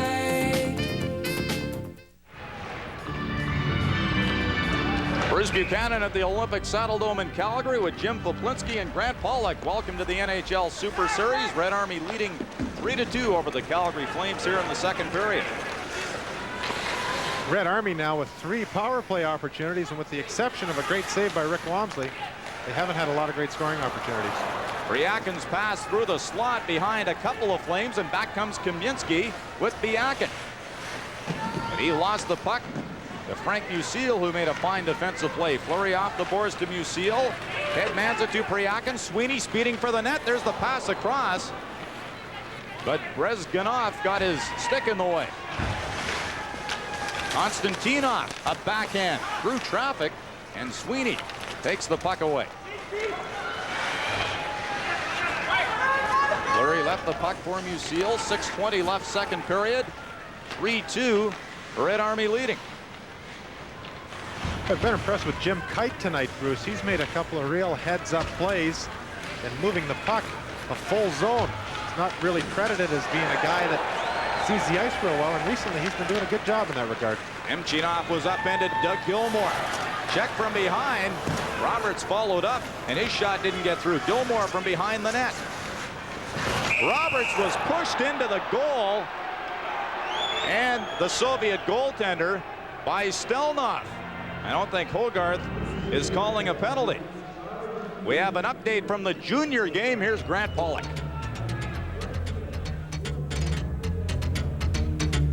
Bruce, in the third, the World Junior Championships, 2-1 for Canada in the third. Sandis Ozolinsh scores for the Soviets, a long slap shot past Trevor Kidd, who was screened. Game tied at 2 again. A tie is no good for Canada. They must win to get the goal. See, we just jumped the gun a little in the truck. We must have known the Soviets were going to score. Ron Hogarth did not call a penalty on Stelnov, much to the disbelief of the Flames. Well, Gary Roberts did a great job of disguising his effort to run over Michalewski. And Victor Tikhonov, I'm sure, is not too happy about his goalie getting steamrolled. Watch Stelnov. Michalowski is looking at the puck behind the net. He has no idea, and whack. He's down on his tail. Gary Roberts, I would think, could have made a bit of an effort to move to the left, but he chose to go straight as he ordinarily does, and Michalowski got the brunt of that collision. In a tough second period for the Soviet goalie. Maybe they'll give him a rest in the shootout. Gary Suter's slap shot right in front. Gilmore scores! Well, if you want to see quick hands, take a look at Doug Gilmore. Gary Suter, who's the Flames defenseman with the most shots at 155, does a great job in getting the puck away quick, and it deflects. Watch it go over into Gilmore's feet. Suter shoots it, it deflects. Watch how quickly Gilmore gets that puck off his skates, onto his stick, and with Michalewski sliding, gets it right on the net. He's all by himself. He takes it from his backhand to his forehand, And that's what you call skill, catching a deflected slap shot on your backhand, moving it to your forehand, and having it on the net before a goalie can recuperate. Doug Gilmour has a 3-game scoring streak going in the NHL, and he scores tonight against Red Army. Gilmour from Suter and Roberts at 14-17 to even the count at 3. Doug Gilmour, a real talented player. The guy's got great hand-eye coordination. He can bat pucks out of the air with a stick. 9 out of 10 if you're flipping them to him, and you see that sort of skill come up on a goal like that. He's been the subject of a lot of trade rumors. Are those dying down, Jim? Oh, trade rumors are lots of fun, Bruce. Heck, I used to have 1 or 2 a week, and after a while you get used to it. Doug Gilmour is a good player, and I think he's been in the league long enough to understand the way those work. Samard nearly jammed it in on a pass from McClellan. Samard from the corner, in front to McClellan, at the point to Kite, across to Suter. You mentioned Suter with 155 shots in the NHL. Seems like he's had that many tonight. Otto side of the goal, McClellan shoots. Mikolovsky got his glove on it and makes a great save for Red Army as Calgary nearly took the lead. Well, the European goalers tend to play a little differently than the ones in North America. Mikolovsky goes down a little quicker. McClellan is all by himself, and he does a good job in not being right in front of the net. You'll see a lot of players think that the best spot to be is right in front, and in fact, if the puck's on the side, you're better playing that off slot a bit. McClellan does that and gets a great scoring opportunity, only with a very, very quick glove hand. Are the Soviets still tied at 3 here? Jim, with the Flames going to the net so much in the second period, they're getting a lot of room in the slot area. Well, the Flames have got a lot of big forwards, guys like McClellan, Joel Otto, Joe Nieuwendyke's a big man. You look at this Russian lineup, if their statistics are right, there's nobody over 190 pounds, although they've got tremendous strength. So the Soviets aren't quite as big as the Calgary Flames tonight. Face off to the left of Mikolovsky. He has faced 24 Calgary shots so far. If the Flames are going to be successful, Bruce, they've got to keep going to the net. And I talked to Doug Risebrough the other day. He talked about how physical the game was in Winnipeg, and this is the sort of thing that they want to see regularly. Johansson a shot. Mikolovsky came out to challenge, and it's him I left. Into the Flame zone. He crisscrossed at the line with Gordiuk, and Red Army was offside.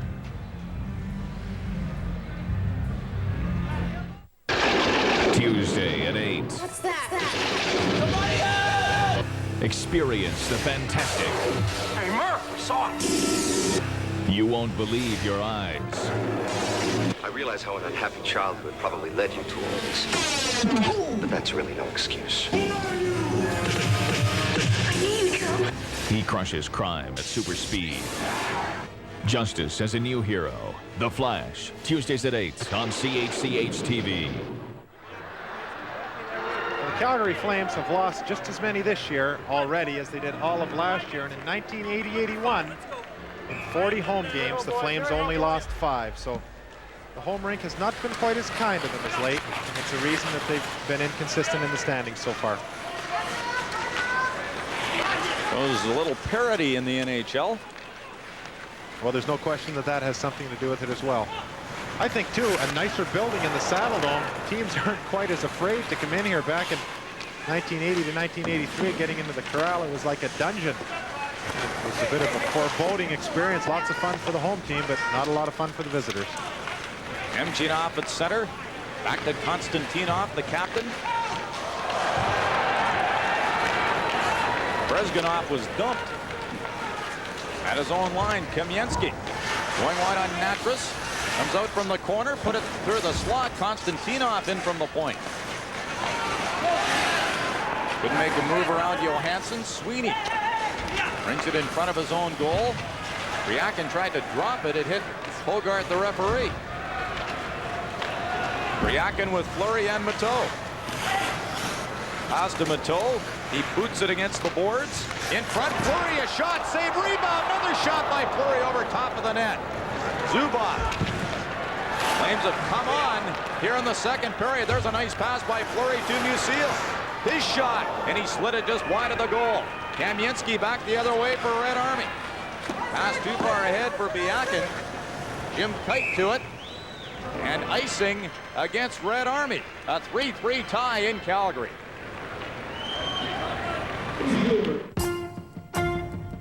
Well, you can see it in your eyes.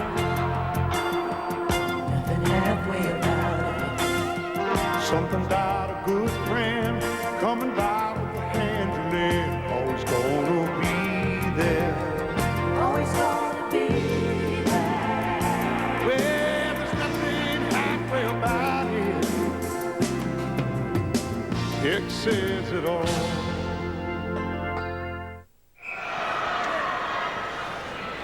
Well, we talked about the Calgary Corral, and back in 1983, when I was playing on a line with Carl Mokasak and Kevin Lavalley in this game, Buck, Lanny McDonald scored a power play goal and was part of that 3-2 Flames victory. You didn't get one that night. Had a great chance in the first period, and I pounded it right off of Mishkin's pads. As Lenikoff got the puck in the face, he scored a goal tonight for Red Army. Looks like you'll need some stitch work. Well, thank you, Dr. Buchanan.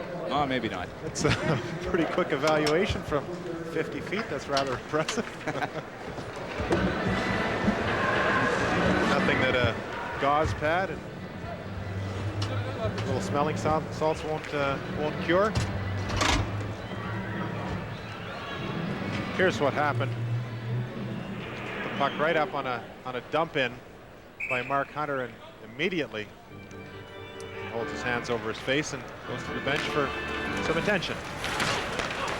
Natras to Suter. Gets around Brizgunov, got a shot away, and it's gloved by Mikolovsky, and he'll hold on for another faceoff. Mikolovsky in practice this morning had 10 or 15 minutes of drills with 3 players in front of him and some pretty good shots coming from the point.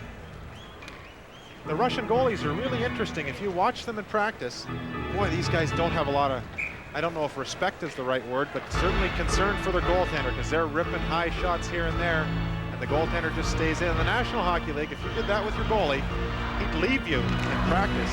Not at the end of it, but during it. You're right, the Soviet goalies don't complain. Makarov from behind the net.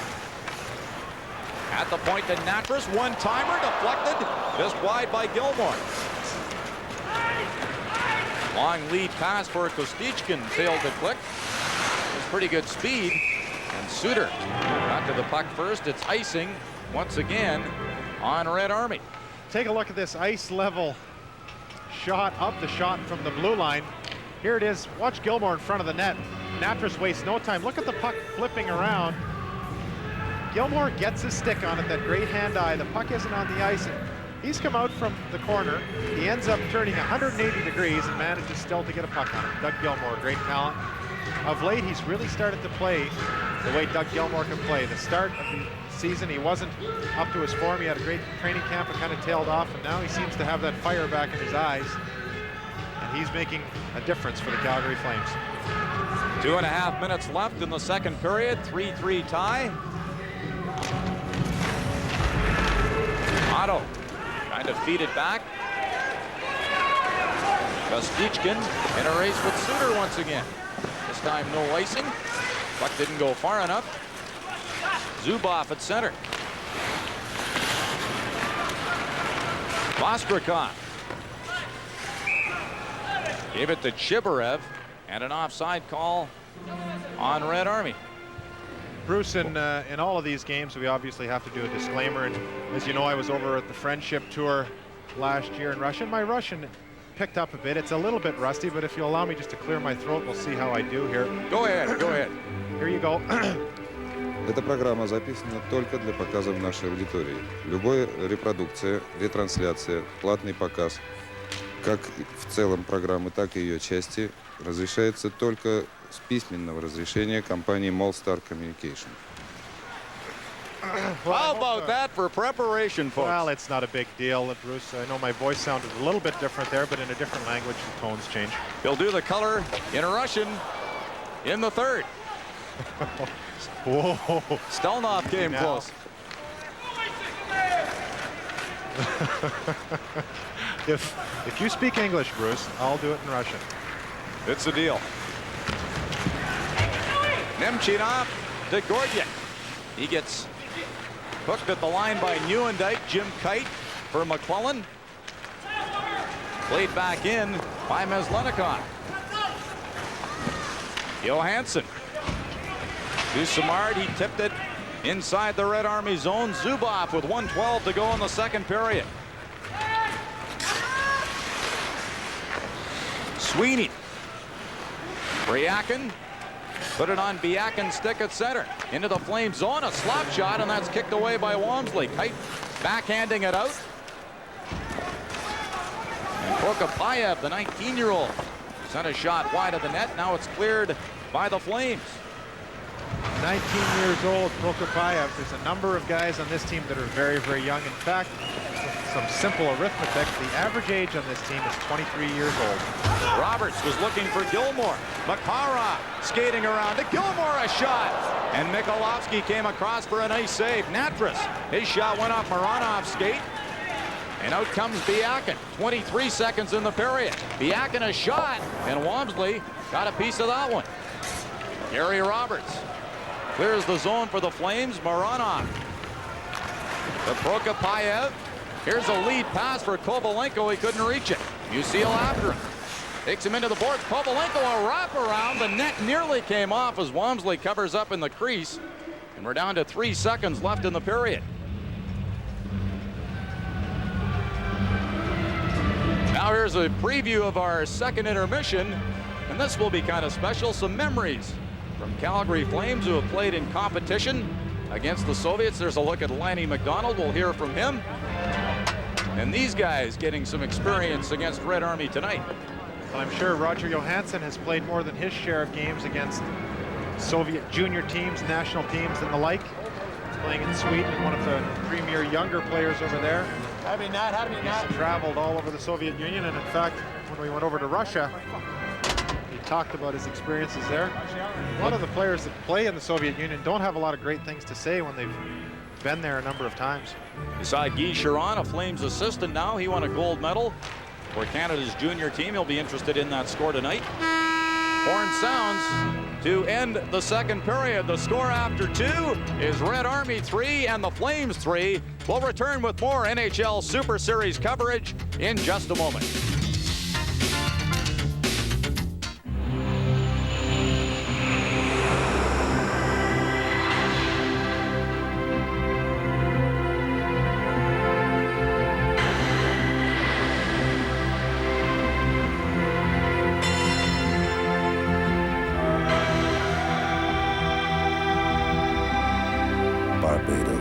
Inclusive holidays start at just $6.99 from Regent Holidays.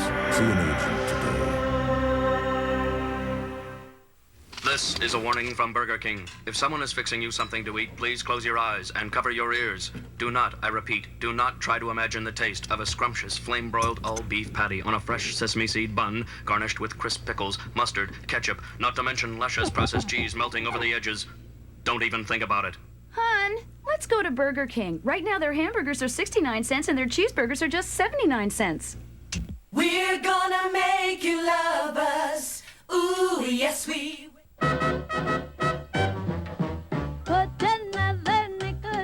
Time Life Music announces your hit parade. All your favorite songs of the 40s and 50s.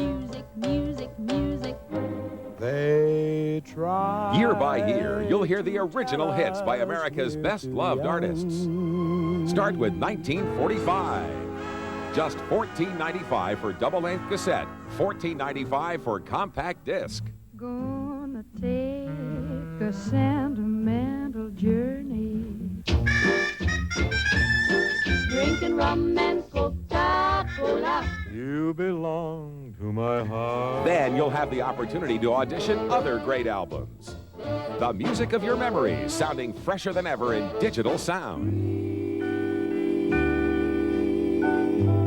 When you're feeling blue. A-hubba. Hello, Jack. So call now for this special introductory price. I say I'll dig you later, baby, in the USA.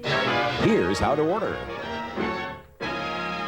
To order credit card customers, call 1-800-248-3100. That's 1-800-248-3100.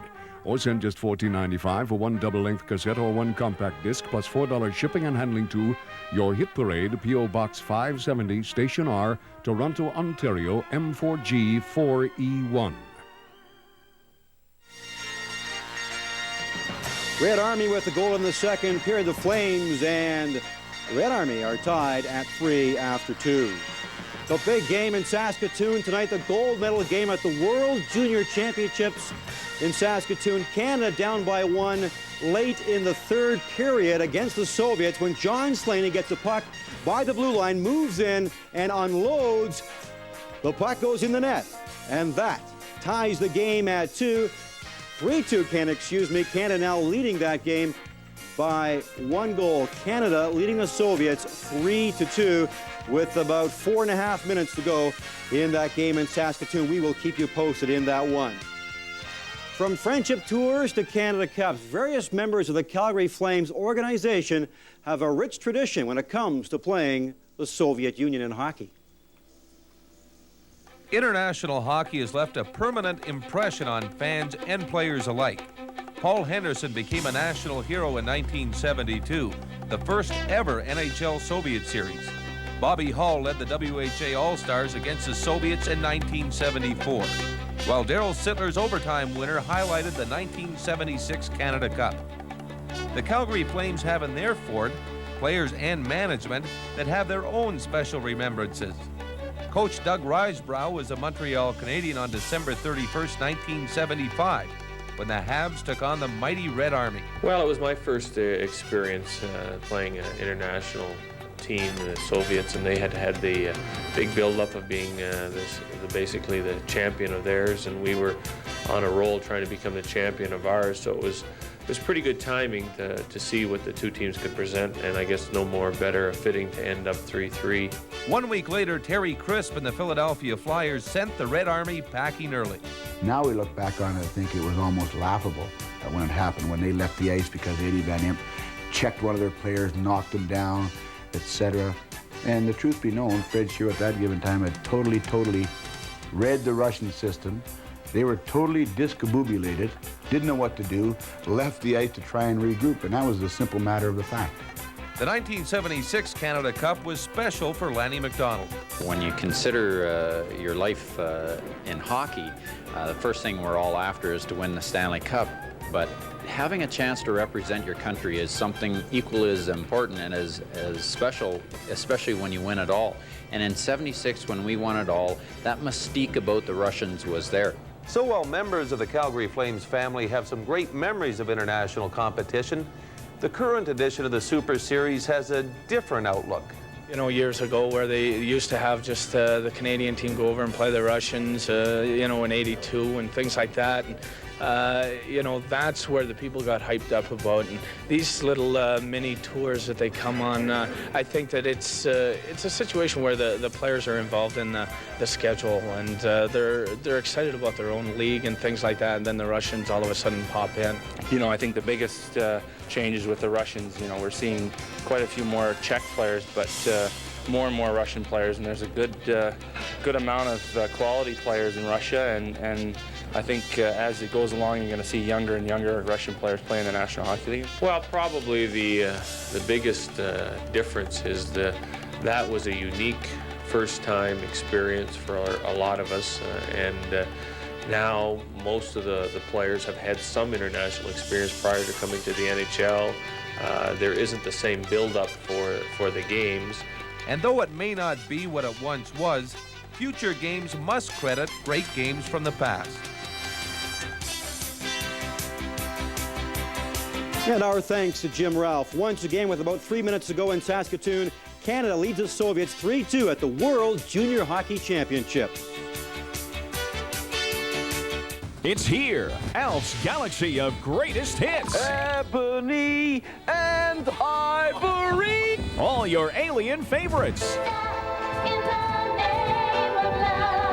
No, I didn't come here looking for trouble. I'm just here doing the Alien Shuffle. So pump up the volume and get down and boogie with Alf's Greatest Hits. It'll be a smash. It's direct-to-disc comedy, weekdays at 5 on CHCH TV. Am Am I losing you? This recording star's incredible voice has reached into our hearts like no other singer of his time. Is it really over? And now we proudly present Jim Reeves, the complete hit collection. 30 of his most loved and hard-to-find hits together for the first time. Welcome to my world.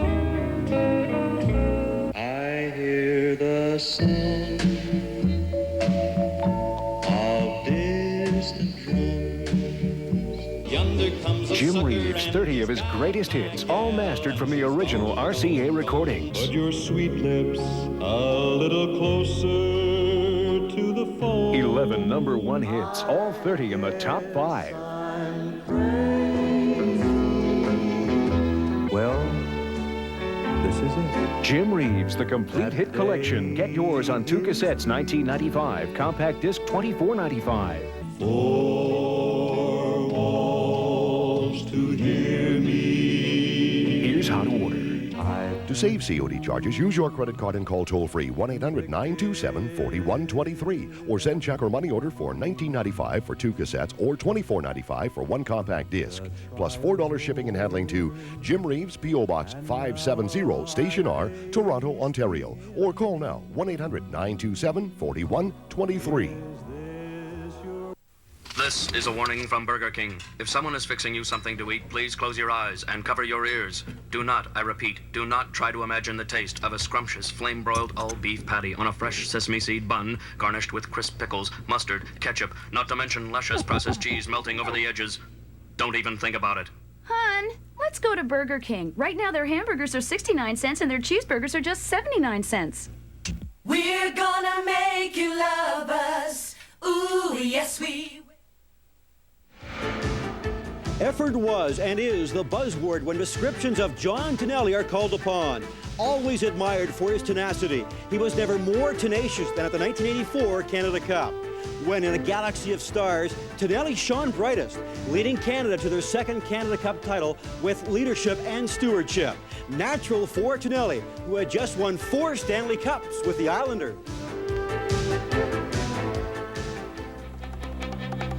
Here at the Saddle, the score was tied at 2 after 1. Then the Red Army takes the lead. Yuri Hinilov puts Red Army ahead 3-2. The Flames tied up before the second period ends. Doug Gilmour, who has scored 9 goals in the NHL season, scores for the Flames, ties it up at 3, and that's the score we have after 2. You're watching the NHL Super Series live from the Calgary Saddle Dome.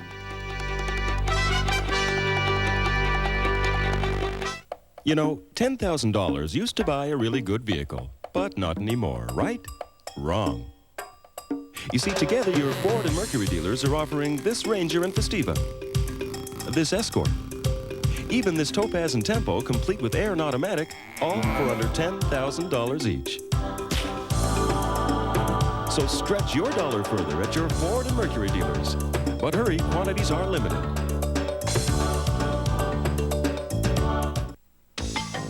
I need a diet that can shift gears when I do.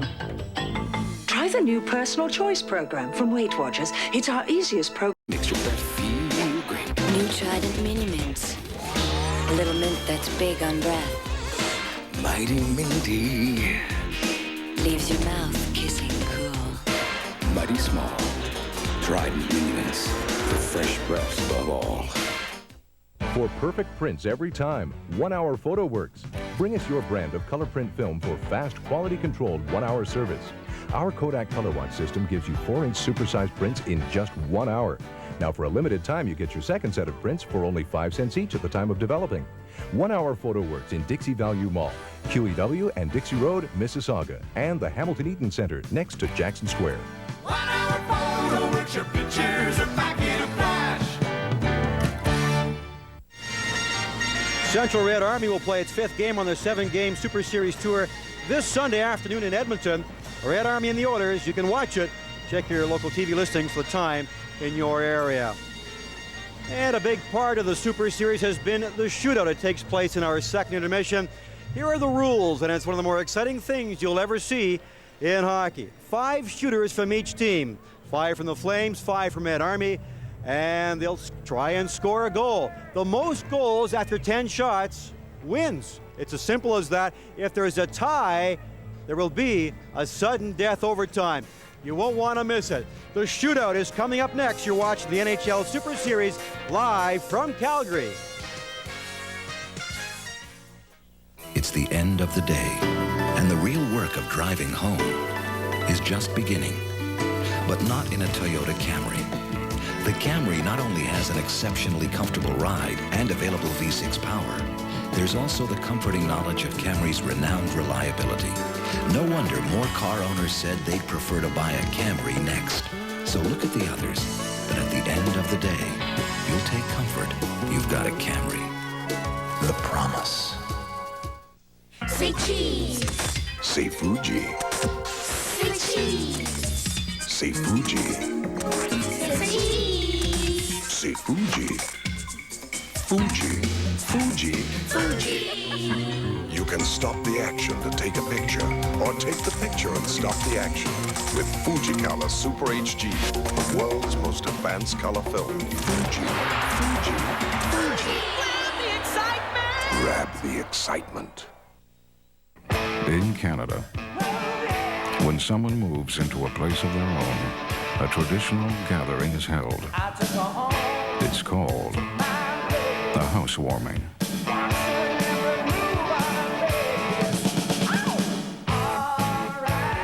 Molson Canadian. The clean, cold taste of a genuine Canadian beer. But beer's all about. Sounds great. Okay, bye-bye. In real estate, you just can't stop for a bad headache. Now I have more choices for pain relief. I've tried ASA, I've tried acetaminophen, but today I choose Advil, a different kind of pain reliever. My doctor recommended Advil. For my headaches, Advil has the strength to deliver really effective pain relief. In fact, one is often enough. And for me, it's important that there's little chance of stomach upset. Thanks. Advil, a different kind of pain reliever. Ask for it at your pharmacist's counter. Welcome back to the Olympic Saddle Dome in Calgary. Central Red Army and the Flames tied 3-3 after 2 periods, and before the third gets underway, they'll play the shootout. And a final from Saskatoon. Canada has done it again, defeating the Soviet Union 3-2 to win the gold medal at the World Junior Hockey Championship. Well, what a thrill for the Canadian junior team. Boy, oh boy, it doesn't get much more exciting than that when you think you're out, and all of a sudden, through a bit of a break and some hard work by another team, you get an opportunity. Take a look at the Red Army order for the upcoming shootout. Valery Kamensky will go first, and you should see a good pair of hands there. Kovalenko, Biakin, Masalenkov, Gordiak. Well, I did not bat on 4 out of 5. You were pretty good. I'm kind of surprised Tomilev isn't involved in the shootout. Has a couple of goals tonight for Viktor Tikhonov's Red Army squad. And for the Flames, it'll be Fleury, Makarov, Neuendijk, Priakin, and Gilmore, the 2 Soviets from the Flames, will play in the shootout. And you know what, folks? They just announced the final score from the junior. Again, Canada winning 3-2. Jim Poplinski was thinking of coming out of retirement for tonight's game just so he could compete in the shootout. Well, I'll tell you what, Bruce. We used to have showdown all the time, and you'd have 25 guys generally, and of those 25, you would get roughly 3 or 4 that would score. And I hate to say it, but more often than not, I was in that 3 or 4. The only problem was I didn't do that quite as regularly in the real games. Fans are fired up as the score from Saskatoon was announced. Kamensky thinks he's getting a standing ovation as he gets set to start the shootout. Kamensky, one of the rare right-handed shots for Red Army. A great shot. What are we going to look for him to do? Here he goes, Rick Wamsley in goal for Calgary. Goes to the backhand and scores. Nice move by Kamensky, and it's 1-0 Army. Well, there's some soft hands. Check the Soviet goalie, Jim. They made a change. It's Alexei Ivashkin. He likes to go by Alex, Bruce. Theron Fleury gaining some pretty good speed. He's not going to waste any time getting in. Fleury is stopped. And it's a 1-0 lead for Army. Ivashkin reading Fleury was going to shoot. Because Fleury stopped skating, he let Ivashkin know what he was going to do, and that hole closed up in a hurry. Andrei Kovalenko for Army. To the backhand, and Walmsley made a nice stop. Well, Kovalenko not quite as soft with the hands as Kamensky. Kamensky made absolutely no mistake in going right to the roof on his backhand, and Kovalenko didn't get it up quite high enough. Plus, Walmsley played that a little bit better. Big hand for Makarov, the second Calgary shooter. He scores! Makarov went 3 different ways to Sunday, and then he slipped it in on the short side in about a 3-inch space. The puck's not that wide, and Makarov doesn't need a lot of room.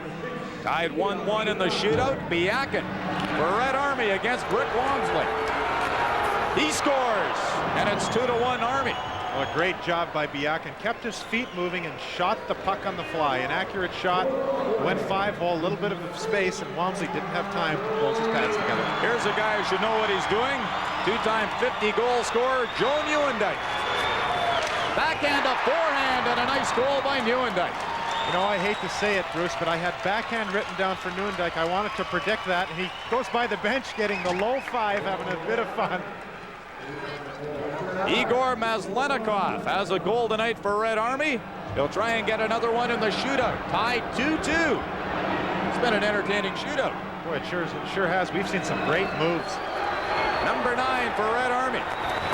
Tried to go upstairs and shot it over top of the goal, so a chance for the Flames to take the lead. Well, Rick Walmsley had his glove in place. The shot was a little bit high. Didn't make any difference. Sergei Priakin for the Flames. And he's stopped by Ivashkin.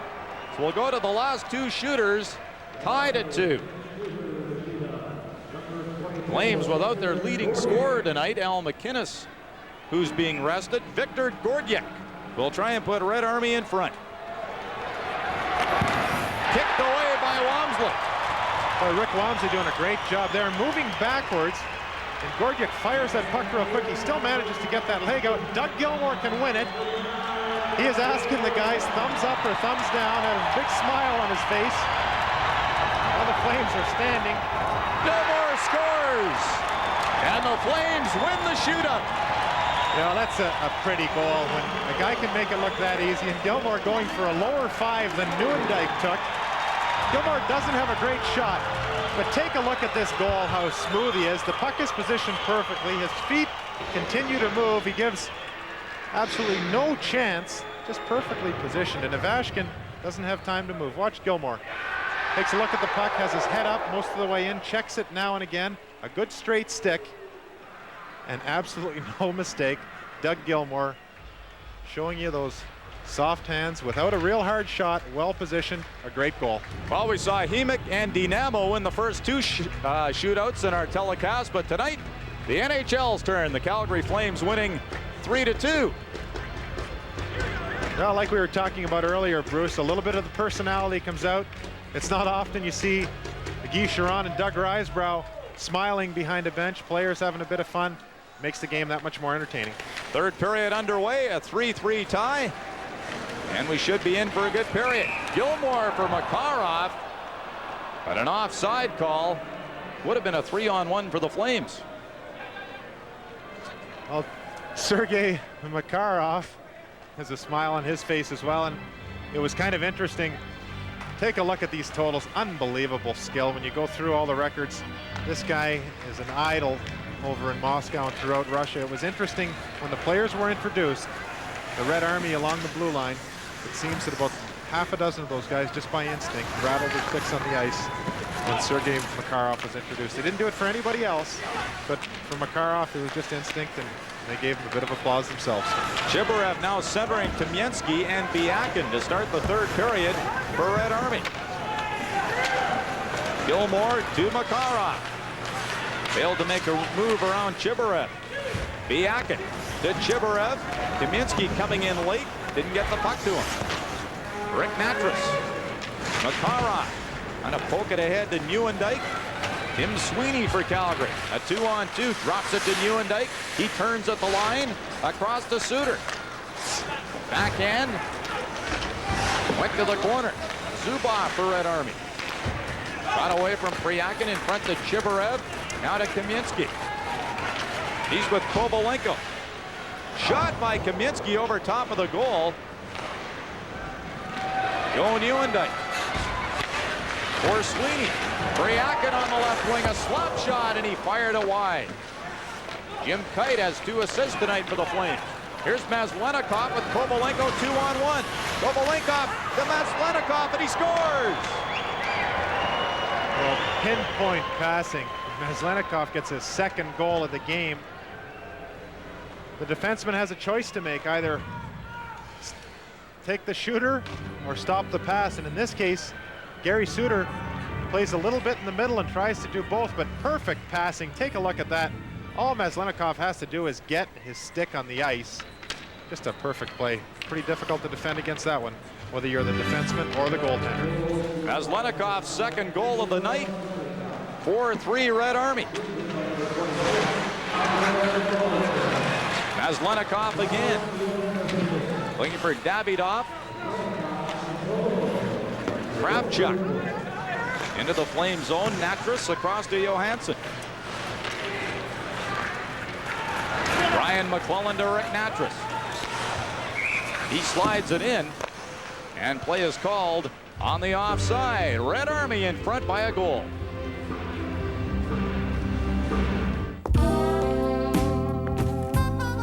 Cleanest room. I must have told him a million times, you're going nowhere till you clean up your room. You ain't nothing like you used. Back in school, we lived a whole week on macaroni and cheese. Then we ran out of cheese. He was such a kind little boy, always bringing home stray animals. Molson Special Dry, the evolution of beer. Bruce Buchanan with Jim Poplinski and Grant Pollock. You're watching Super Series 91. The Flames against Central Red Army. And Red Army leading 4-3. Maslenikov 2nd of the night, 3rd of the series from Kovalenko at 1:34.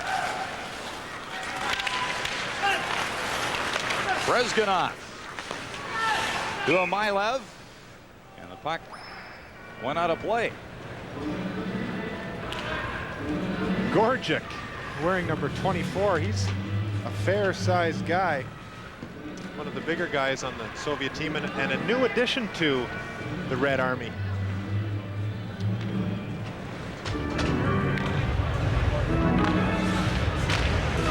Jim Kite slaps it in off the glass. Konstantinov dangerously in front. Emilev to Gorgic. Long shot into Walmsley, and he decides to hang on. You know, we've seen a lot of high shots at Rick Walmsley, and there's a reason for that. One of the rules has been relaxed here, and ordinarily in the National Hockey League, you can only use a half-inch curve. Well, the Russians have curves that would make your hair curl, and if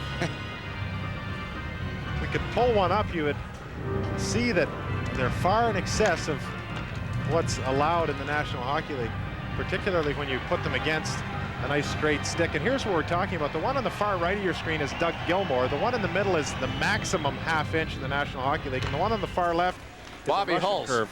Well, believe it or not, that is the kind of stick that Bobby Hull used to use. If you could see the curves, they're even more exaggerated than what we just showed you on the screen. Sergei Makarov. Lead pass for Gilmour. Hit traffic near center. Gary Roberts continues on right into the backhand. Makarov a shot. And it's grabbed by Mikulovsky. Flames coming close. They still trail by a goal to Central Red Army. Not only are these Cholitos a welcome change from hamburgers, A welcome change. they're also a great way to meet people and a sure way to get dates. Introducing Taco Bell's Cholitos. We start with a soft tortilla and add a real cheddar cheese and ground beef filling. All the things you like. Maybe we should hold them up higher. Taco Bell. Adventure out of the ordinary. Well, Makarov has come on under a little bit of heat of late, but a great skilled player. And the Soviet defense a little bit lackadaisical and soft. And Roberts with some pretty good acceleration. Catches them turning, makes it to that. Look at Makarov going, and just about. Critical article on Makarov in a Calgary newspaper today. Well, I don't always buy that. I think that if you don't like the way somebody's playing, you've got to you've got to either change the player or not worry about it. Makarov has been playing that way for years. And if you don't like it, then you make a change. But he's not a guy that doesn't try. He tries, believe me, and he's a very skilled player. Sometimes it doesn't look that way, but that's the way he is, and you either live with it or you make a change. Vostrikov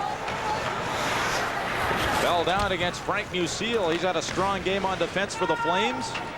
Aronoff missed the puck. You know, I didn't like to see that in that fashion with Makarov, but I had to laugh. Kent Nielsen got dragged into it, and I thought, jeepers, Kent has not been with the Calgary Flames for 5 years, and now they're comparing Makarov to him and bringing the bones out of the closet. So kind of interesting, but I guess that's what makes the game fun for some and a little more difficult for others. Theron Fleury was spilled by Biakin, who jabbed at the Calgary player. Now Fleury is threatening to go at Biakin,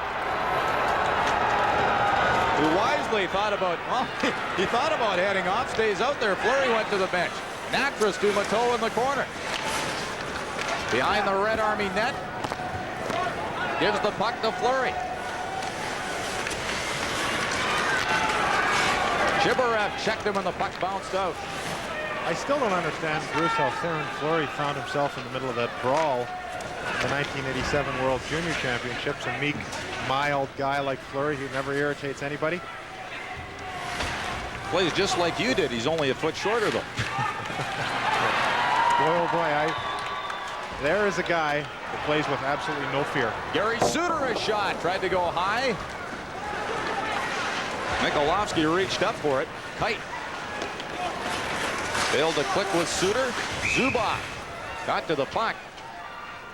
And the Flames are called for icing with nearly 5 minutes gone in period 3. Well, there's Theron Fleury, and let's have a look at what got his dander up 45 seconds ago.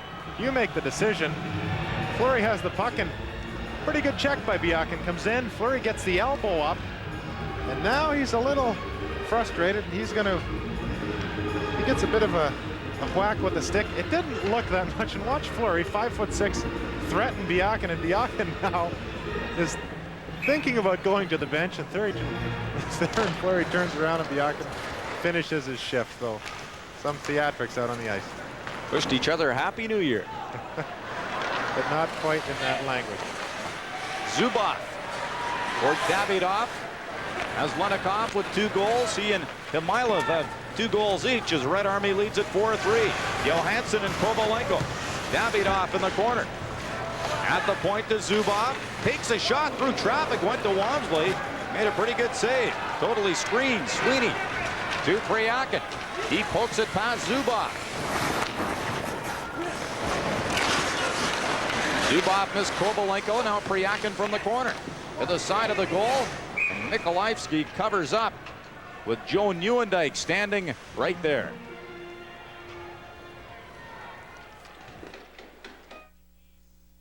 It's the end of the day, and the real work of driving home is just beginning. But not in a Toyota Camry.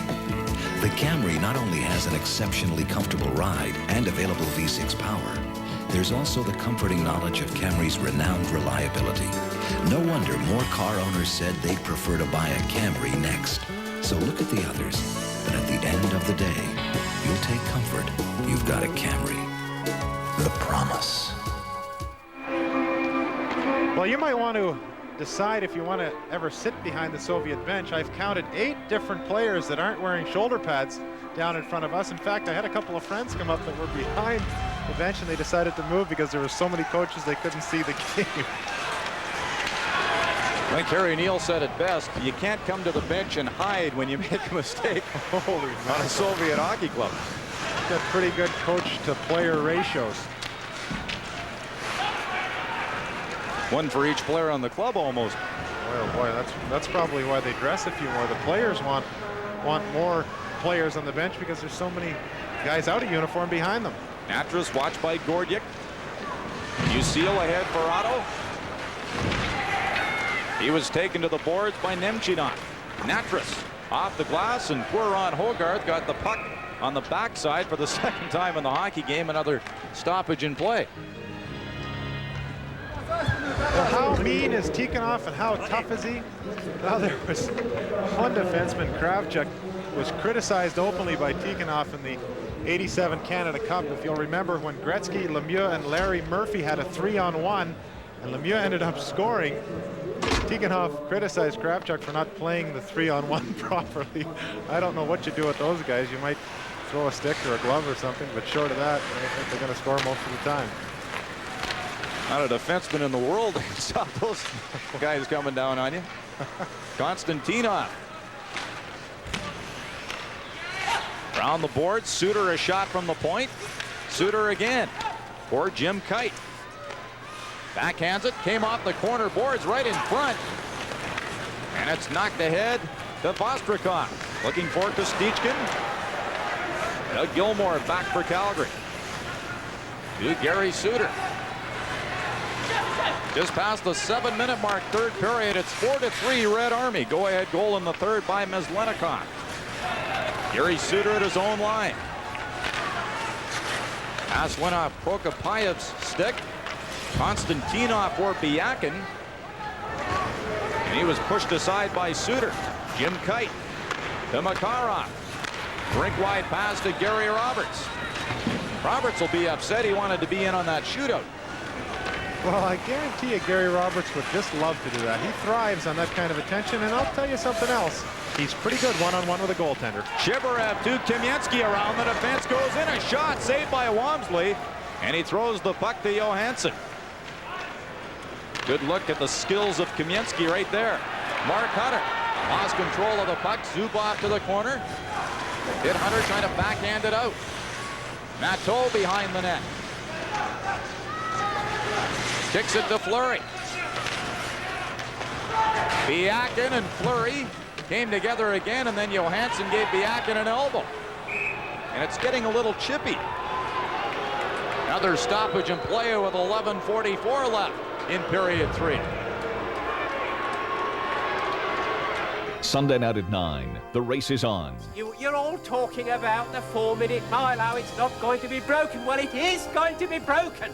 Whenever mankind sets himself a goal, he always achieves it. Everest will be climbed. The 4-minute mile will be broken. British runner Roger Bannister attempts the impossible. Roger, the 4-minute mile is there for the taking. The 4-minute mile, part 1, Sunday at 9 on CHCH TV 11. Once again, the final from Saskatoon tonight. Canada wins the gold medal at the World Junior Hockey Championship 3-2 over the Soviets. Congratulations to Dick Todd and his squad. And here in Calgary, the Soviets faring better. They lead 4-3. Take a look at this last penalty. Fleury is having a bit of a contest here with Bykov, and Roger Johansson jumps in and tries to trade sticks. In fact, the penalty was just previous to that when he had jumped up and elbowed Bykov. Tim Sweeney into Red Army territory. Back to Natras. Now to Musil, and he backhands it in. Red Army 0 for 3 with the man advantage. Calgary hasn't had a power play in the game. Meslenikov feeds it in for Kovalenko. And Natras just beat him to the puck, so they'll bring it back into Red Army zone for a faceoff. Kovalenko was a real solid player in the Flames' 2-1 loss to Red Army in September of 1989. Very, very strong and quite a tough guy. In fact, Doug Risebrough told me that he saw Kovalenko. Here's his current points. Kovalenko at the Atlantic Cup last year, and he was drilled into the glass by a Czech defenseman, and he went down on the ice. The trainer came out. Another guy came out. They took him arm in arm and dragged him off the ice, bleeding from the ear. His feet straight behind him, dragged him across the bench, back into the hall. The third period he was out and played, and the Soviets ended up winning. So the Russians have got some real grit, and they're tough when it's needed. Kovalenko, born in Gorky, 20 years old, and has 6 points in 2 games as a member of the national team. They wrote a book about that place. Meslenikov back to Mironov, and a good save by Wamsley as Mironov unloaded. Red Army on a power play, leading 4-3. Meslenikov to Kovalenko, back to Davidov. Takes it to the corner. Kite over to Chekhov.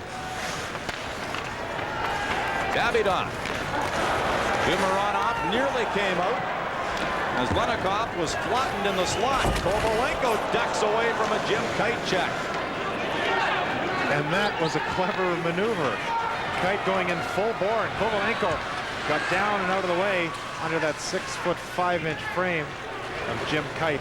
Gary Suter for Calgary. Flames have 8 shorthanded goals in the NHL's regular season. I should say hi, too, to the Kite family. Jim's father had a heart attack here not too long ago, and he was back to see his family at Christmas. And if anybody in Ottawa is watching, my hometown, that's where Jim Kite's from, I'm sure he'd be happy to say hi to his dad and the rest of his family. Nemchinov. Pass on the right side to Gordiak. 12 seconds in the penalty. Konstantinov. A shot by Kostichkin goes wide. Kick free. Konstantinov in from the point. Pass across. A shot wide by Nemchinov. They set it up well, but missed the net. Konstantinov.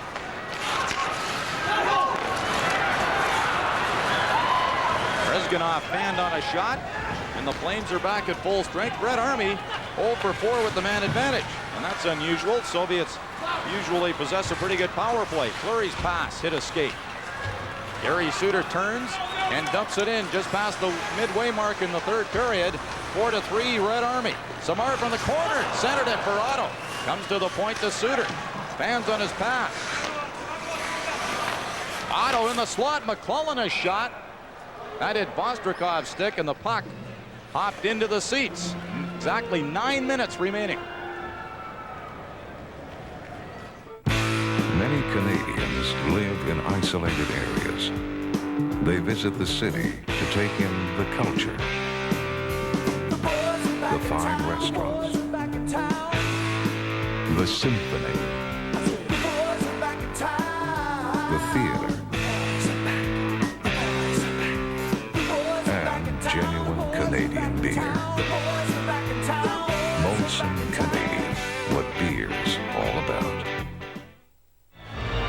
Well, take a look at the number of Soviet players drafted from 1975 to 1987. The sum of those is less than the sum of the next 3 years. It just gives you an indication of the number of Soviet players that are coming over and joining the ranks in the National Hockey League.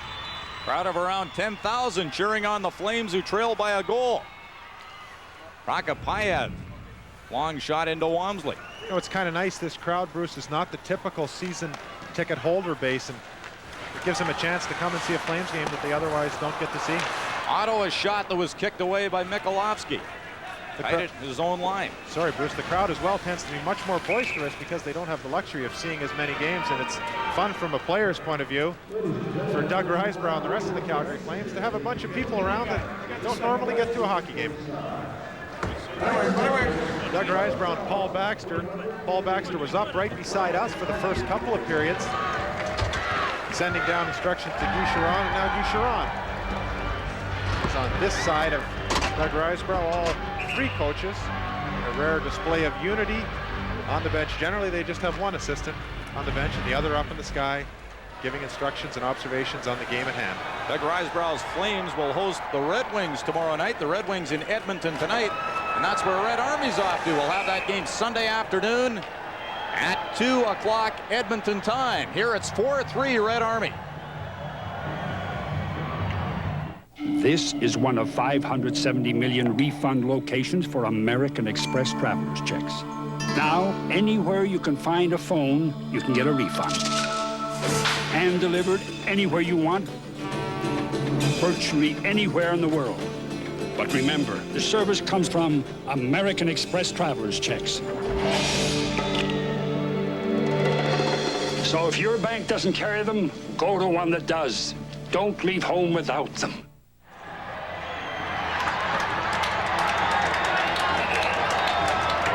Just about underway, and the puck hits the ice, and the Flames a little bit rattled, hammering it down the ice. A couple of icing calls here in the last few minutes. The Flames have got to get organized if they want to get a goal and tie this game up. Rick Natras, a shot from the edge of the circle, right in front. Uendijk jabs away at it. Still looking for it. They score! Tim Sweeney. Well, Tim Sweeney came up from Salt Lake He was a very, very prolific scorer down there. And this is the type of goal that Sweeney is a master at getting completely tied up. Strong players all around him. Natras, a good job in getting the puck towards the net. And Nieuwendyk, tremendous on his feet. It looked as if the puck was frozen. And look at Sweeney, just keeps wiggling around and finally gets himself loose. Mironov thought he had him tied up, but not quite enough. And Sweeney, who's as slippery as a greased pig when he gets in that situation, gets himself out of the traffic. Mikolovsky had absolutely no chance being down. Sweeney getting that puck up into the net. Talk about your mad scramble in front. Mikolovsky was down and out, couldn't find the puck. Tim Sweeney did. His second of the night from Nieuwendyk and Natras at 12:05. Guess what, Jim? We're tied again, 4-4. Been an entertaining hockey game tonight. It sure has. It's been back and forth. A little bit of everything. Some good checks, some great goals. Boy, particularly some outstanding goals in the shootout. Konstantinov backhands it in. Musil's pass went behind Theron Fleury. Konstantinov and Mark Hunter go after it. Fleury tempted to feed tight at the point, and it's back in the Calgary zone to Musil. Musil to Fleury. Bump by Brezhganov, and he was thumped by Stefan Matteau, charging the call from Ron Hogarth. Matteau and the fans don't like it. But Red Army about to go on its 5th power play. Well, Brezhganov had his back to Matteau, and Matteau does a good job of taking the body, but you have to be careful when you're taking the body in that fashion, and a player isn't looking at you. Brezhganov comes up along the boards, and Hogarth is right on top of this play. Look out behind you. Just catches him. Hogarth immediately makes the call, and in this particular case, it's the right one. Not great timing for the Calgary Flames, but we are going to see the tempo pick up here considerably. The Soviets, with their 5th power play, as you said, Bruce, haven't had a goal on it. With only 7 minutes and 11 seconds left in the 3rd period, it starts to get kind of dicey when you're taking a penalty. Doug Risebrough and Keith Sharon giving Hogarth an earful. Keep your eye on Sweeney. Scrambling for the puck. Mironov has got him out of your screen. All of a sudden, Sweeney works himself loose. And just as Mikolovsky is reaching for that puck, Sweeney's stick comes down, puts it to the roof. Makarov moving in the shot, and the save of Mikolovsky. Rebound, and Gilmore nearly put it in. Flames coming close, short-handed. Kamensky goes hopping into the Flame zone, has a step on, tight cut for the net, scores! What a play by Kamensky. Varlamov used to do exactly the same thing from the other side.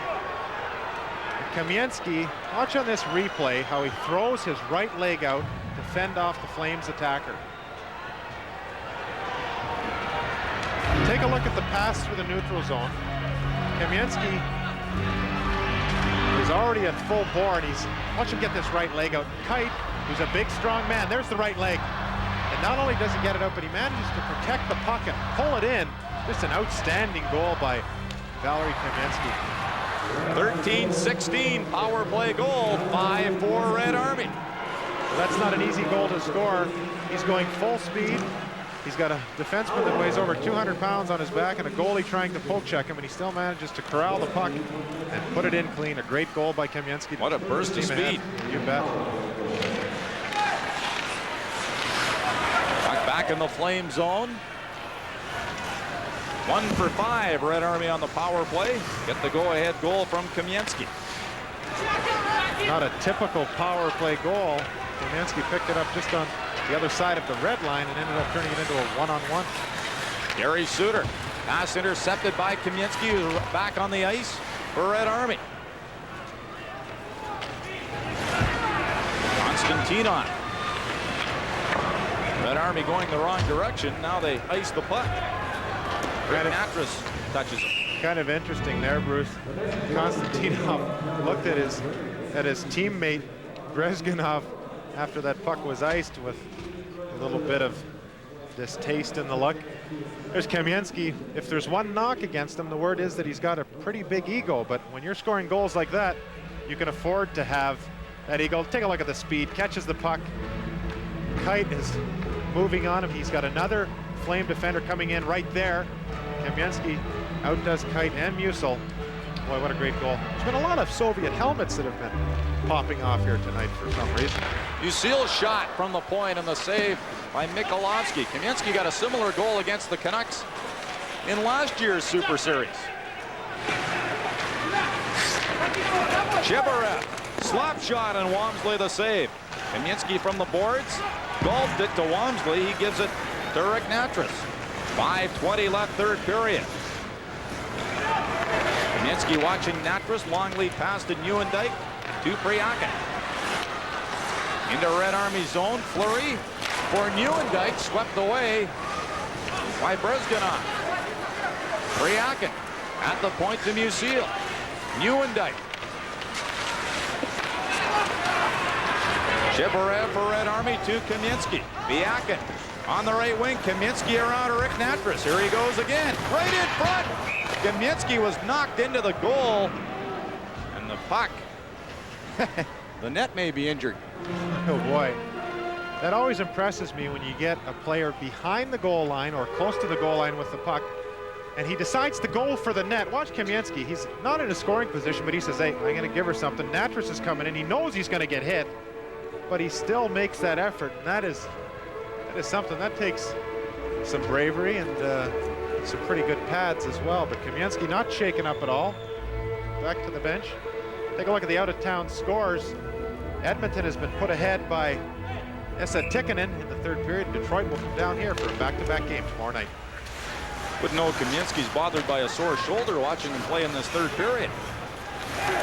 Stelnoff backhands it in front. Joel Otto wearing the C tonight. I can give Kamensky some ideas on how he can avoid sore shoulders. He stops going into the net like that.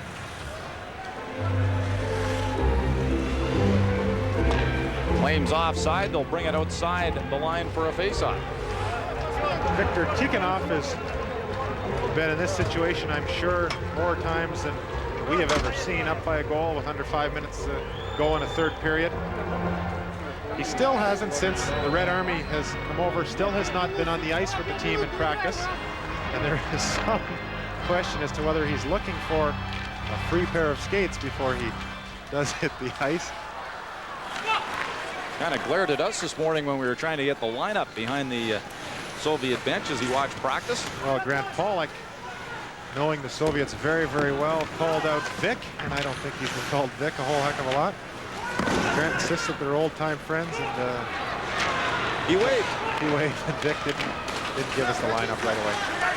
Samard dumps it in for the Flames. 4 minutes left. 5-4 Red Army. Davidov rubbed into the boards by Roberts. Rick Wamsley down the boards for Makarov. He drops it off to Gary Suter, who can join the rush, and he's doing that right now. Rolls it in wide. Roberts taking in the boards out front for Makarov. He's tied up. Still a loose puck. Mikolovsky this time has a hold of it as Roberts takes a poke at Mironov. Flames scored a goal on a similar play earlier in this period.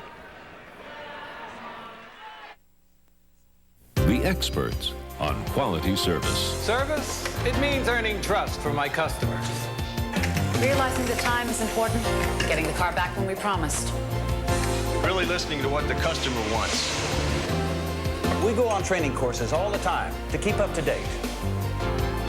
Doing the job right. Every time. That's service. Nobody knows your GM vehicle better than your GM team. GM Parts and Service, the expert choice. Here is the famous goalie split, and with those wide pads that Joe Nieuwendyk talks about, you make the comparison. Do they look much wider? Watch how Mikolovsky pulls this puck in. He's looking for it, he finds it, and all of a sudden, he gets that big stick out there and yanks it in, similar to what you do with a big pool table in the rake. Bruce, you can reach almost anything if you know how to use that stick. Mikolovsky did the splits to keep that one out.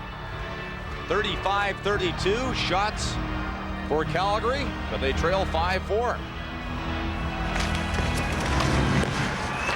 Johansson side of the goal for Gilmore. Tied up by Mironov.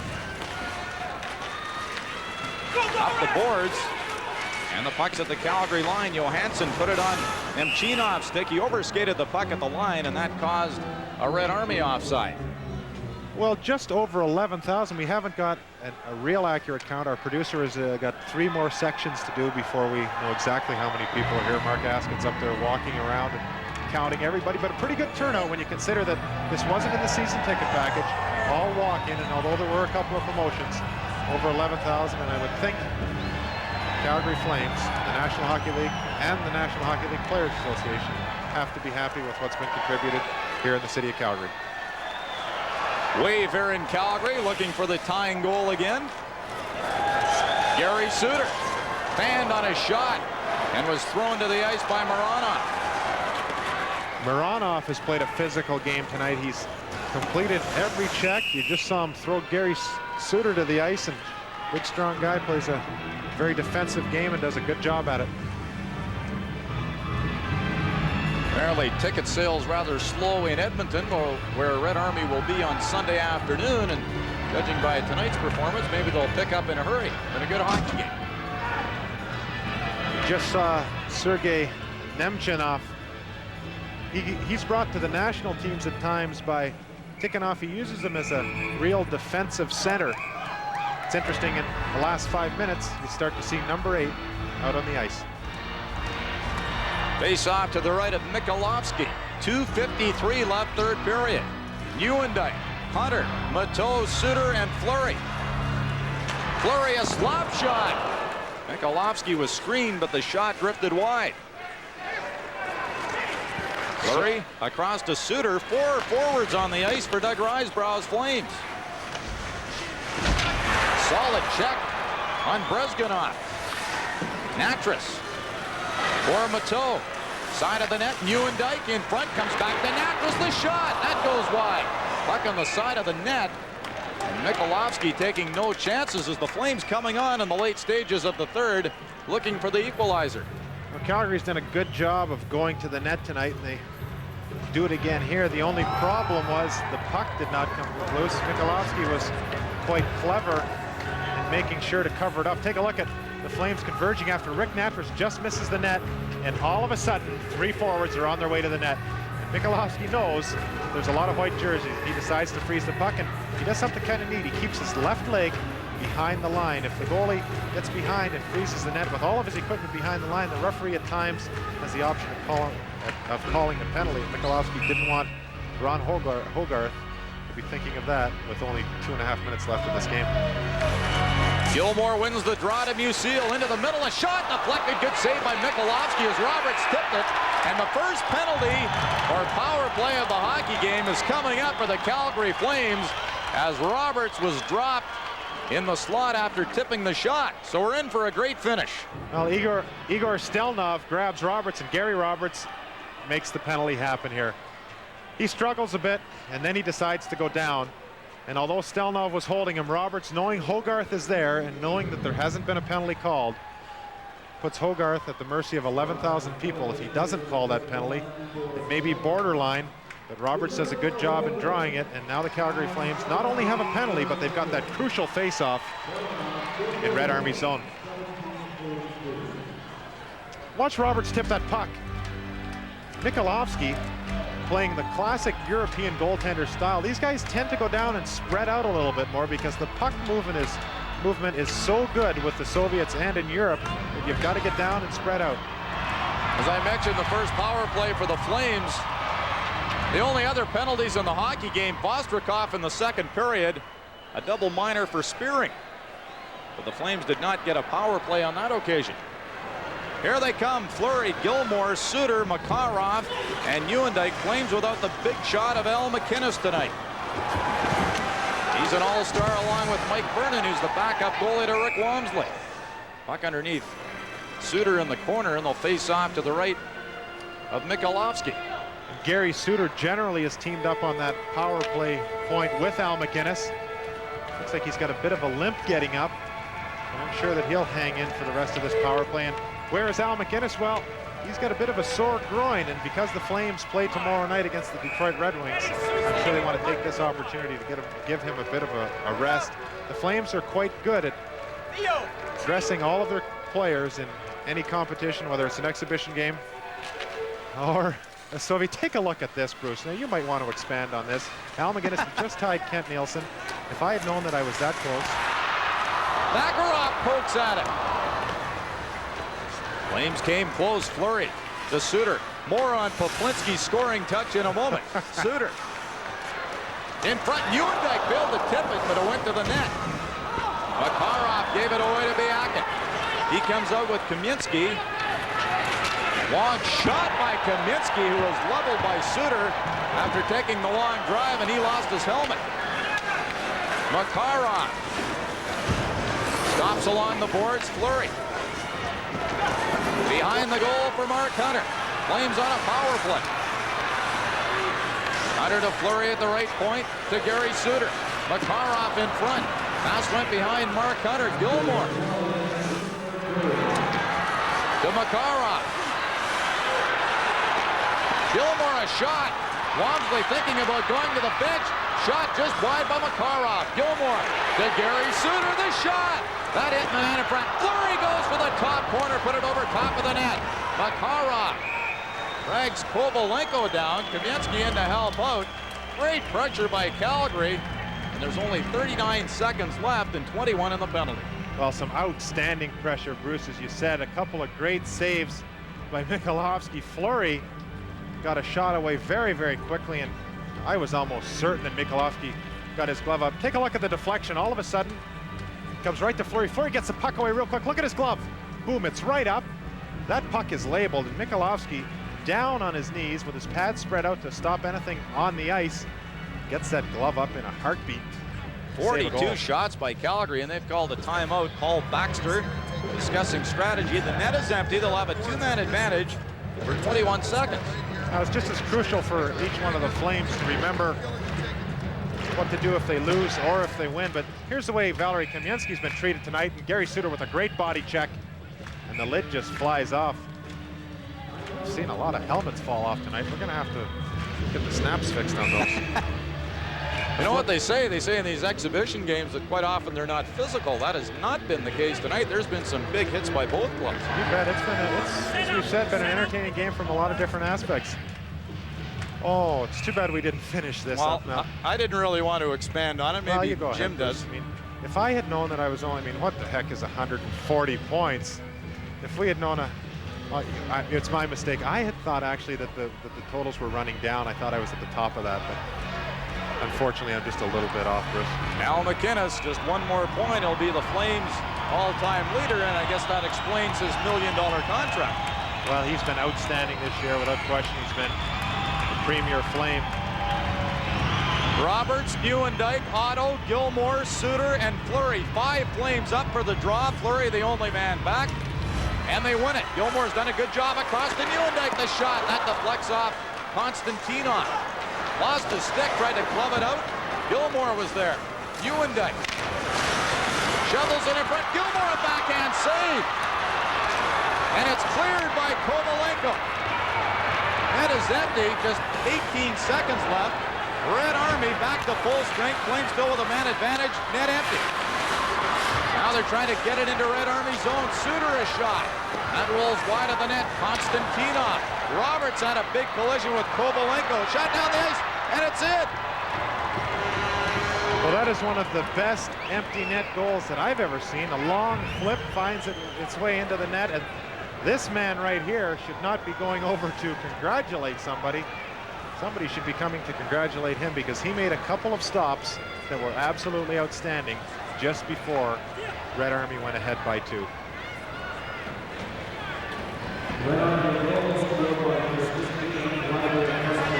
Flames had some great pressure. Mikulovsky with his pads on the ice and watching for anything high. Here's the goal, and just before this, Konstantinov had done an outstanding job. Gary Roberts having a major collision, and boy, Konstantinov gets that puck up so high but nobody can stop it. It's right on the money. 1957 was the time of that long empty netter by Konstantinov, which gave Red Army a 6-4 victory. Well, a very entertaining hockey game from all aspects. Here's a great defensive play that we just talked about. Calgary wins the draw. Nieuwendyk is ready to shoot. Konstantinov gets away from his man and blocks that shot. Ends up scoring the goal. Just an outstanding play and a big reason why Red Army won this hockey game by 2 goals. And Red Army still unbeaten on its tour of NHL cities, winning in Detroit, New York against the Rangers, Chicago, and now Calgary. Well, we have the classic handshakes after an international competition, and after that, then the Red Army will get together and raise their sticks to the crowd. A salute and a thank you to everybody that attended the game. And really a solid hockey game tonight. Boy, I was impressed with the way both teams played, and it was very, very entertaining from almost every aspect. The shootout, the physical aspect, great goal scored, some good defensive plays, and an appreciation for the depth of the Russian hockey system to have a Red Army team that's only 23 years average age. So the final score, 6-4 Red Army. We'll return with our Molson Player of the Game announcement right after this.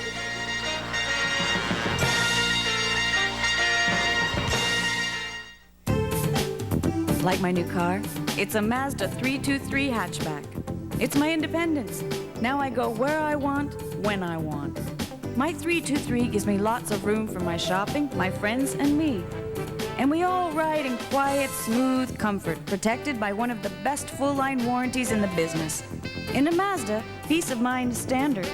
And you know how that feels. It just feels right. Well, you can tell you need a change. Back to something simpler, where they don't care about your name. Going home again. Going home. Well, there's nothing halfway about it. X says it all. And now the Molson Player of the Game from the Soviet Union, Valery Kamensky. He scored 1 goal and was a major factor in the Soviets' fine play. He scored the game-winning goal at 13:16 of the third period, a power play goal, as he goes down the left wing around defenseman Jim Kite, cuts in front, and goes around goalie Rick Walmsley, and just slides the puck into the net with 2 defensemen around him. And that was the game-winning goal by Valery Kamensky. He is our Molson Player of the Game. 6-4, the final score. You're watching the NHL Super Series live from the Calgary Saddle Dome.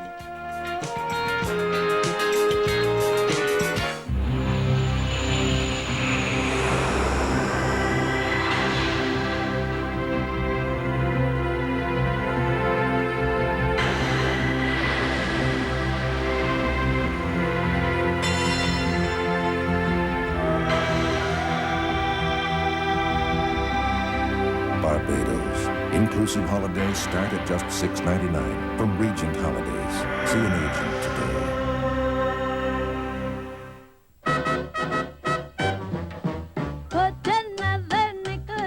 Time Life Music announces your hit parade. All your favorite songs of the 40s and 50s. Music. They try. Year by year, you'll hear the original hits by America's best-loved artists. Start with 1945.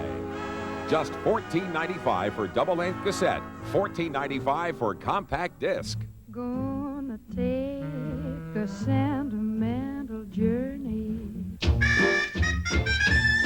Drinking rum and Coca-Cola. You belong to my heart. Then you'll have the opportunity to audition other great albums. The music of your memories, sounding fresher than ever in digital sound.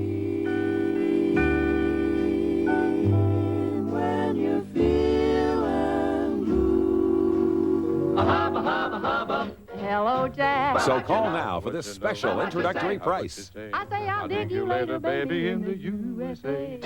Here's how to order. To order credit card customers, call 1-800-248-3100. That's 1-800-248-3100. Or send just $14.95 for one double-length cassette or one compact disc, plus $4 shipping and handling to Your Hit Parade, P.O. Box 570, Station R, Toronto, Ontario, M4G 4E1.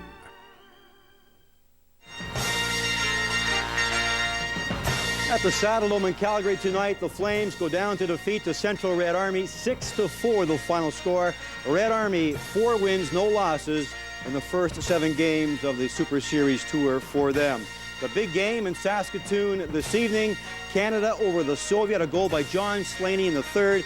Canada wins the gold medal for the 2nd year in a row. Theron Fleury scored for the Flames in the first period. Some nice moves, and slides the puck in for his big goal of the game. But unfortunately, Theron could not pull one through late in the game, and you lost the game. But before we get to tonight's game here at the Saddledome, let's talk about the World Juniors, because you were there when you won it in 1988. You feel for those guys in that locker room now in Saskatoon? I tell you, it's an unbelievable feeling, and we were kind of keeping a good close eye in between periods, and there was about 32 seconds left, and we had to go on the ice. And you know, I was just watching, my heart was pounding, and you know, because it was the exact same score in Moscow. We were up 3-2, and you know, I bet you we iced the puck about 50 times in the third period, and face-off after face-off, and the tension just mounts and mounts. And you know, I'm really proud of those guys. You know, it's tough to win it in your own country, and you know, I had a chance to talk to them before they went to the tournament, and you know, congratulations, guys. And you know, it's something that you just can't describe unless you're really there and go through what those guys had to go through. Yeah, you were saying it was tough to win in your own country. They're the first host team to win the World Junior Championship. Tough to get up for a game like this one for you and your teammates tonight against Central Red Army? I don't know. We really had nothing to lose. You know, we had a loosey-goosey kind of attitude out there, and you know, we just tried to concentrate on doing, you know, the little things right. But unfortunately, we didn't do that even tonight, and it's tough because we got to play tomorrow night against Detroit, and those points are, you know, important points coming down the stretch before the All-Star break, and we really have to start playing well now that we're in the second half of the season. But Theron, you say loosey-goosey. We had the camera on you a few times, and you were mixing it up pretty good with a few Soviets. Oh, every once in a while, you know, you gotta keep your intensity out there. You get hurt. You know, you can't play a lackadaisical style out there because, you know, who knows if they're going to hit you or whatever. So, you know, you still got to be intense and play hard out there. And you know me, every once in a while I get into a little confrontation. All right, well, thanks for your time. You're welcome. No confrontation here. No. All right. Theron for the Flames. They lose it 6-4 to Central Red Army. And now we go upstairs to Bruce Buchanan and Jim Poplinski. Thanks, Grant. Well, it didn't cost Theron Fleury and the Flames 2 points in the standings, but we said it all night. We really enjoyed tonight's hockey game. That's the best one I've seen so far. Well, I thought the game was really entertaining. We keep saying that, but there was a physical aspect. There was some great goals scored. You've got a Russian team with an average age of 23 years old. Pretty impressive as far as I was concerned. I think the greatest goal of the night, and we won't get too many arguments, by Valery Kamensky in the third period, the game winner. Oh, there's no question about that. Anytime you can have a guy going full speed with two defensemen closing in on him, he gets that right leg out and does a super job in going to the net. And not only does he get to the net, but look at him corral that puck and draw it in just as Walmsley is poke checking. And Walmsley is no slouch when it comes to a poke check. Kamensky knows what he's doing. He is going to be the future, and players like him are going to be the future of the Red Army and the Soviet national program. Well, we heard Red Army had the best team as far as the ones that are touring the NHL, and they certainly played well tonight in a 6-4 victory over the Calgary Flames. Back downstairs to Grant Pollock. Along with tonight's referee, Ron Hogarth, who'll be doing tonight's game and, of course, the next game up at Edmonton. What's it like to officiate the Soviets? Is it any different than, say, a Vancouver-Calgary game? Well, it's a little different, I think, maybe because of the intensity right now. In our league, all the games are very, very close, and the Soviets have always, you know, if they can't cross the line, they bring it back, where a lot of our players dump it in. So we have to, positioning is a little bit different than that, but I think more than anything else, especially in individual games, the intensity right now with this kind of like an exhibition game sort of thing. What about the communication? If they don't agree with why the goal wasn't scored or why they get a penalty, how do you communicate? Actually, one of the defensemen, number 6, he says, you're always smiling. And actually, Makarov was standing right beside me, and I says, tell him, I smile all the time. I'm just happy to be here sometimes. We'll see you in Edmonton for the next game. Okay, thanks, man. All right, Ron Hogarth, thank you very much for stopping by. 6-4, the final score. Flames lose it. More from our post-game show from NHL Super Series from the Calgary Saddledome right after this. Next time you come to Shell for a fill-up, you'll get $9.99 in Red Lobster coupons. Then the move is on to Red Lobster, where there's more than a delectable seafood feast waiting for you. There's $2 in Formula Shell gas coupons. So no matter which way you're coming, or going, or coming, Red Lobster and Shell have a good thing going, or coming, or going, or coming, or going, coming, going, coming, going, going, coming, going, in circles. 3 other games in the NHL tonight in Buffalo. The Sabres over the Jets. Howard Chuck scoring, and Vive gets a goal for the Sabres as well. In Washington, Capitals and Flyers tie at 3. Dino Ciccarelli gets a game-tying goal for the Caps in that one. In Edmonton, Esa Tikkanen scores the game-winning goal. The Oilers over the Wings 3-2. Well, there are some who say the NHL Super Series is not worth it. NHL teams don't try. Tonight's game, a case in point. The Flames down by a goal late in the game. They tried hard. They tried to score. Everybody swarmed the net. They were unable to get it, but it was positive proof that NHL teams truly want to beat the Soviets in this series. There's our next telecast coming up Sunday afternoon from Edmonton. 6-4, the final score. Good night from the Olympic Saddledome in Calgary.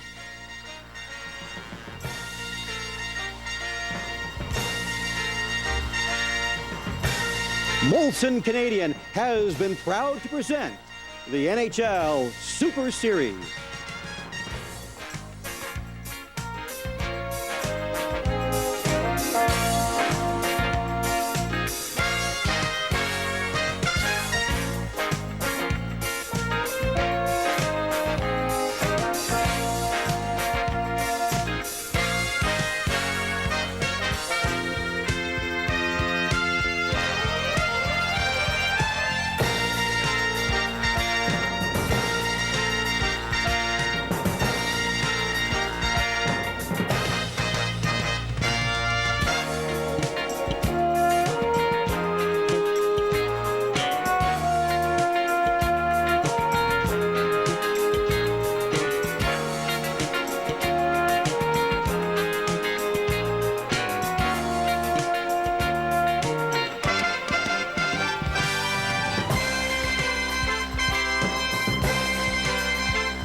Funded in part by John Bear Leasing. Newsroom 11 updates are closed captioned.